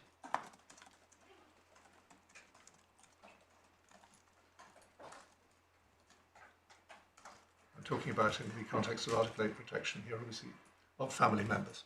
Yes. Yeah. Yes. And also it's important that the Article 8 rights of the deceased, those rights may at some level have changed now he's died, but he was very much alive at the point when this matter was before the court. So the second point was the failure to distinguish between what information is of interest to the public as opposed to public information which was in the public interest to provide so as to understand the workings of the court.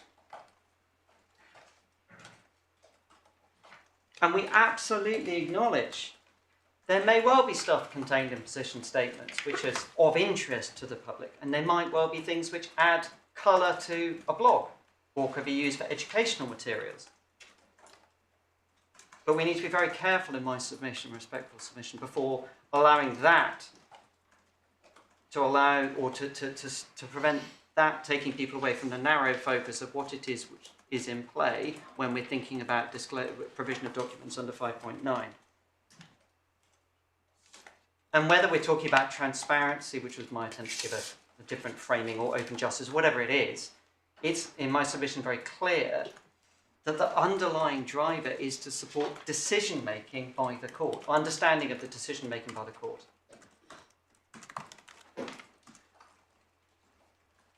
And if that's reinforced, I know your lordships will be aware, that's certainly also reinforced subsequently by the HMP case. Yes. Just for your reference, it's the relevant paragraph. I'm so sorry, I've managed to just give myself completely the wrong reference. Well, I'll find the reference for you, but I know your lordships are familiar with the HMP case where the court made it very, very clear that just because you're interested in the interest in open justice or justifications of open justice do not give rise to requirements to allow disclosure of documents or provision of documents to allow people to look at scrutiny more broadly by public bodies. So we're thinking about the framework of understanding decision-making by the court. And within that, I would emphasise the term decision-making.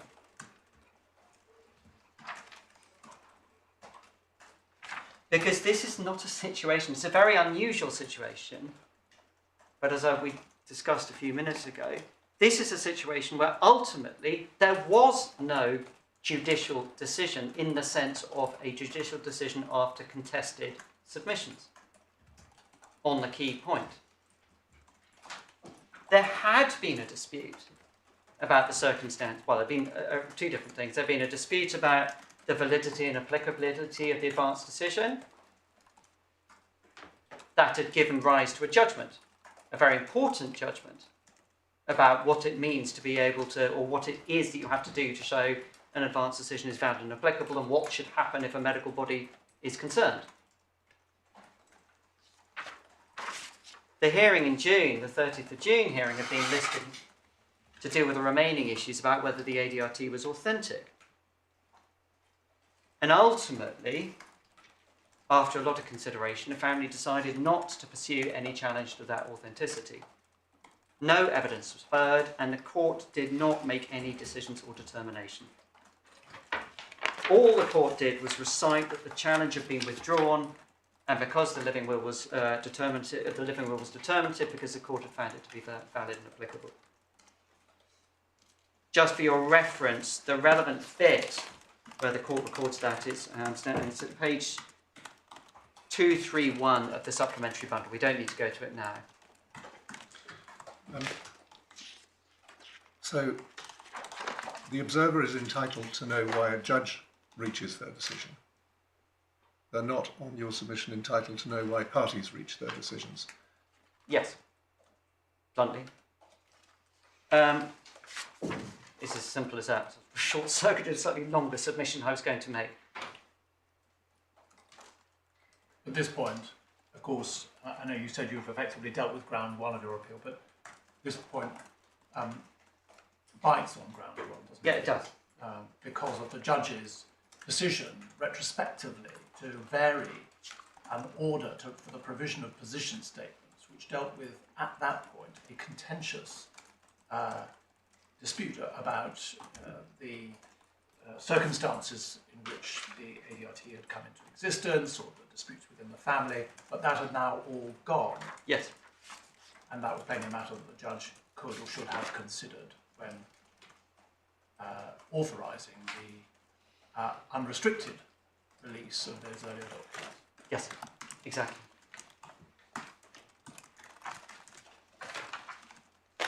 And there obviously is a spectrum.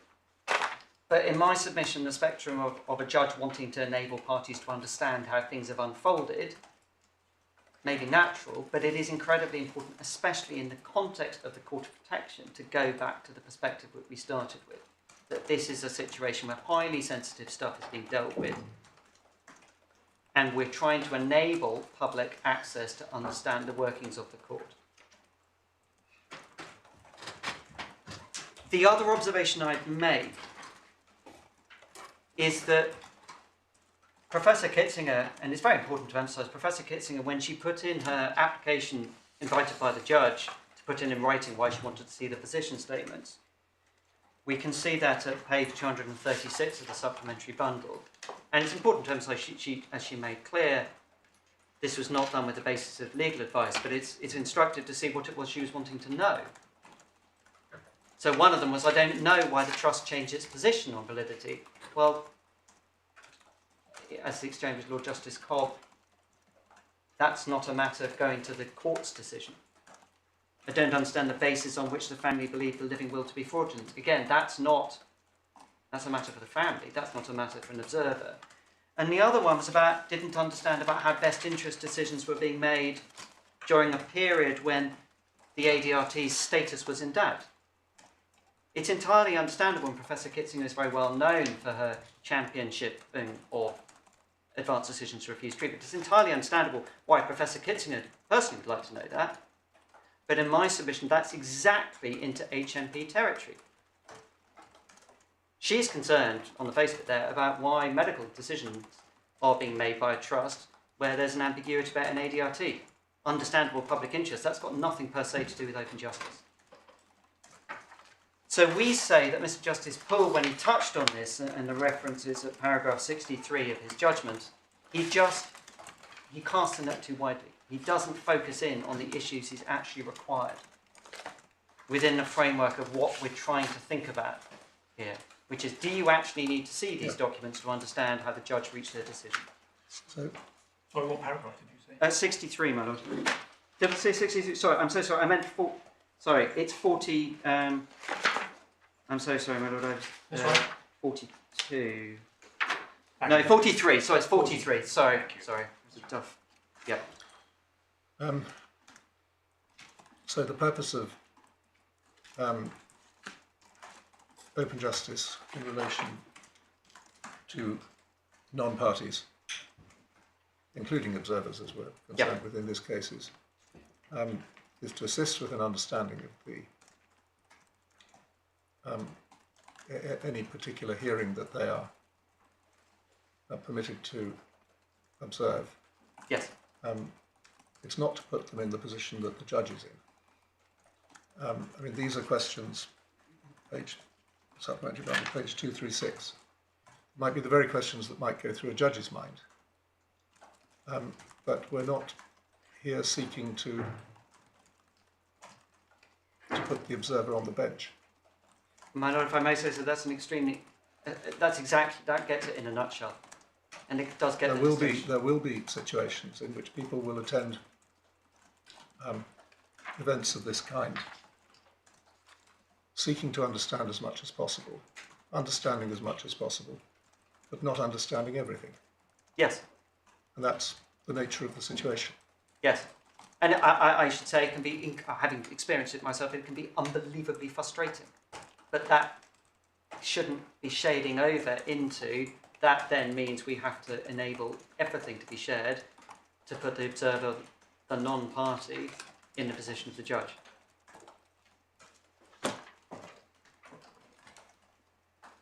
And it is a particularly difficult balance in the Court of Protection. I know I keep saying that, and I know it's not helpful, but it's important to keep emphasising that it is a particularly difficult balance.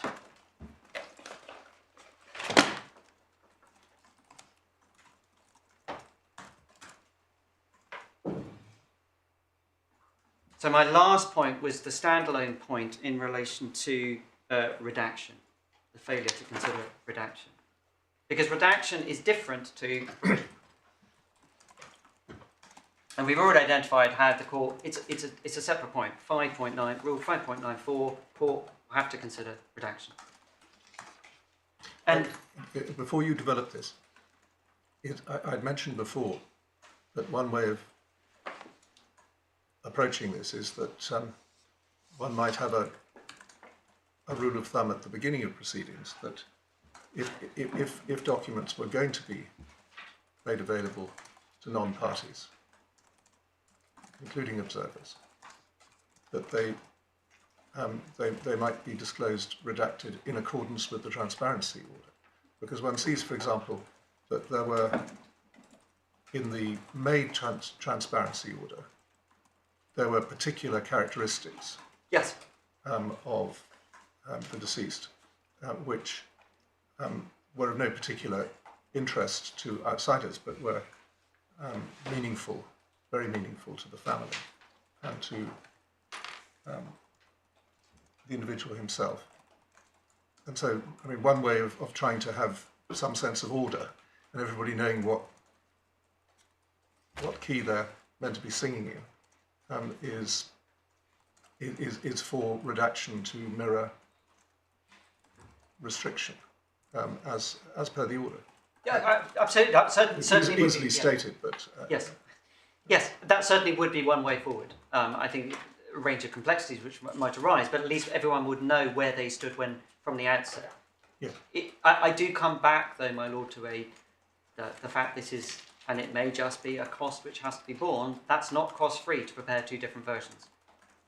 No, but we've all in our lifetimes moved from one way of working to another way of working, which has caused us Yes. effort and no doubt also expense. But I mean, if one is moving from a world where a court is closed to one where a court is relatively open and open to the right degree, then there do have to be differences in professional practice, leaving aside obviously unrepresented people. Yes. It's not going to be impossible for people who are drafting position statements not to draft unhelpful statements, not to draft ones that don't help the judge in the same way, but where there is a transparency order, to place in the statement the information that cannot be disclosed in a place where it can be very readily be taken out. My Lord, I entirely accept that. as a professional skill. Yes, I absolutely, and certainly to the extent that ultimately the balance comes, if the decision of the court ultimately is that is where the balance is struck between the different things in play, then of course there'll need to be a re-gearing of professional culture. It may not be something we say anything about at all, but I'm just Yes. considering the, Yes. the various issues that lie behind your main points. Yes. And if one is to do with the fact that it's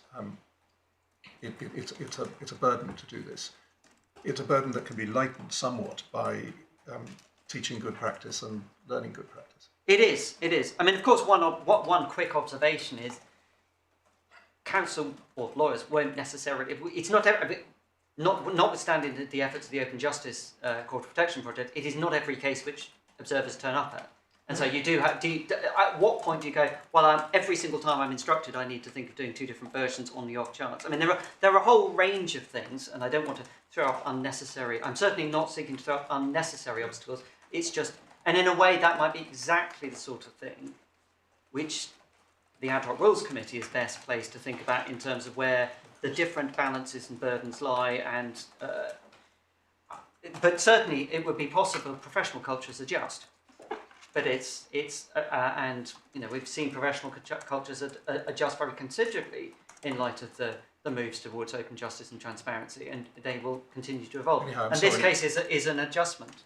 Your submission wasn't even out of your mouth when I interrupted you. So your point on redaction was going to be... It's a very simple and very short one. It really is not going to take up very much time, which is Mr. Justice Poole had very specifically brought to his attention the FPR matters that we've looked at.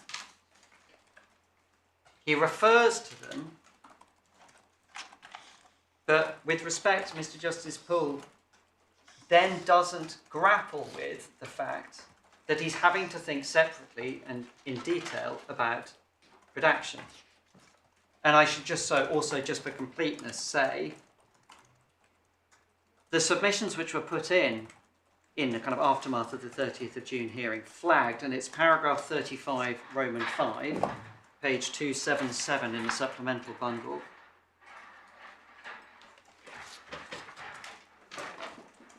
Had been specifically invited to consider the need to restrict onward reproduction or reporting of source evidence contained in position statements. So it wasn't just think about redaction, but it's also the sort of onward control stuff. So whilst Mr. Justice Poole talks about the FPR framework, when it comes to how he's thinking in his guidance, if we look at paragraph 37.2,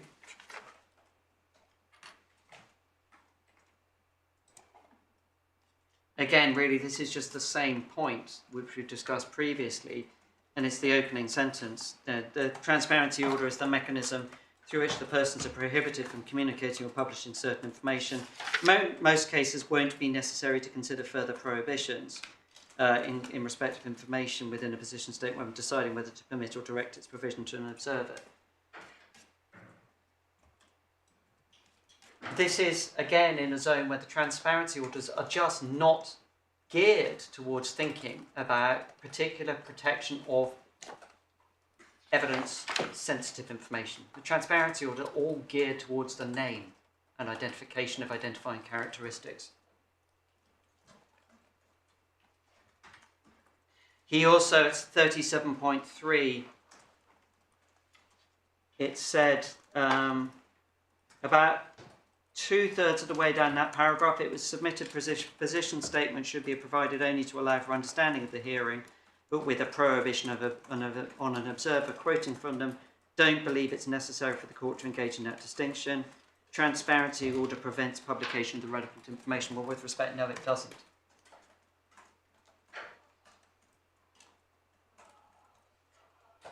So in circumstances where one of the things that the appellant was very concerned to make sure was not being reproduced was the incredibly sensitive under source evidence. So, for instance, the private communications, the last communications. Mr. Justice Poole's analysis with respect just simply doesn't grapple with that. It's very difficult with respect to see any circumstances under which there's any legitimate purpose, reason for the public to have sight of those final private exchanges in order to understand the court's decision. So drawing all of those matters together, we submit that Mr. Justice Poole, with respect, simply did not conduct the exercise he was required to do by the rules in relation to the provision of the position statements, the 30th of June ones, didn't properly analyse the Article 8 issues, didn't separately consider properly the redaction of underlying source evidence, or quoting from underlying source evidence. And then with respect, he compounded the error, or compounded the problem, by simply applying a very broad brush retrospectoscope to all the previous position statements.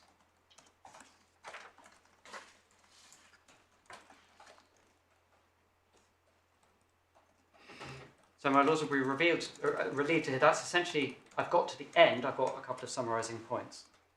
So to draw all the threads together, as I said at the outset, it does appear that all the parties agree that Mr. Justice Poole erred in terms of his guidance. Professor Kitzinger undoubtedly is seeking, and you'll hear more from Ms. Sutton shortly, seeks to minimise the errors that he made in relation to the specific decisions in relation to the position statements in the case, and really wants, might be said understandably, to focus the court's attention on the future. We submit the court mustn't lose sight of the fact that his errors with respect led him to require the provision of position statements in circumstances unjustified by the by the specific approach required in the Court of Protection, And so mechanically, we do need to make sure I've emphasised that the court, our submission, the court should allow the appeal and substitute a decision that the position statements should not have been provided. And to give effect to that decision, to invite Professor Kitzinger to confirm she will destroy them and not make any use of the material contained therein.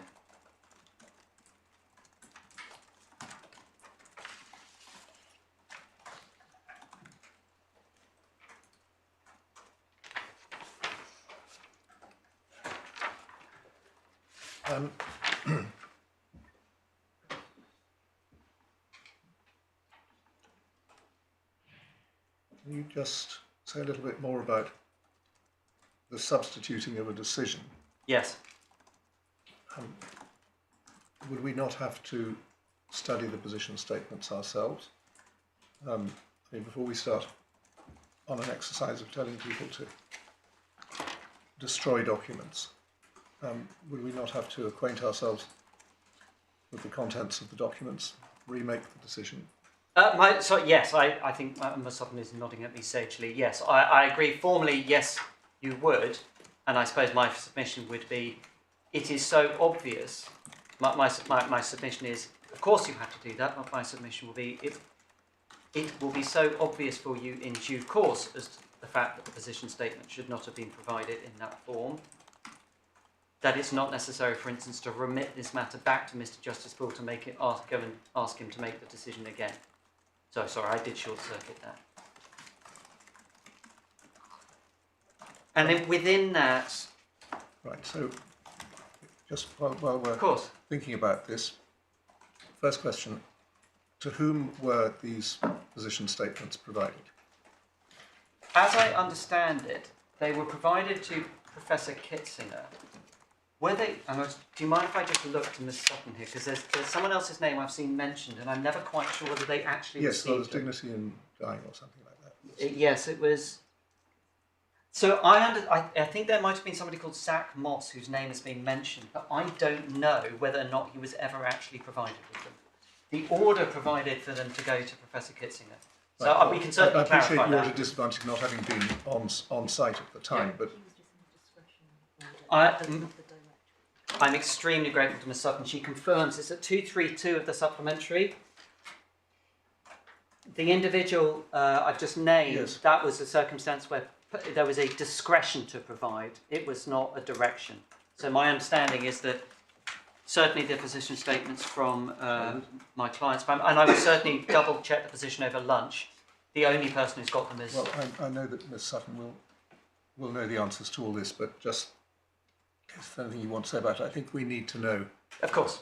actually what happened in consequence of the judge's decision, who provided what to whom, Yes. and who's got what, before we even begin to start thinking about what to do about that. My Lord, in the event that the appeal reached that point. My Lord, yes, and this is the point at which my Right, being parachuted in is of less assistance, Yeah. but luckily there are enough people around who can give you that information. You'll be able to get some help, no doubt, from Ms Sharon over the break, yes. in relation to that as well. Unless there was anything else, my Lord, that was... Yes, quite happy. No. Mr Atkin, thank you to you and also to Ms Sharon for those submissions. Yes. Ms Sutton. My Lords, might I ask that we do take a slightly earlier lunch adjournment? I want to be able to take instructions from Professor Kitzinger on a number of matters that have Right, arisen, well, and also for a short comfort break. Would it be convenient then? I mean, it's now just after 1:45. Would it be convenient if we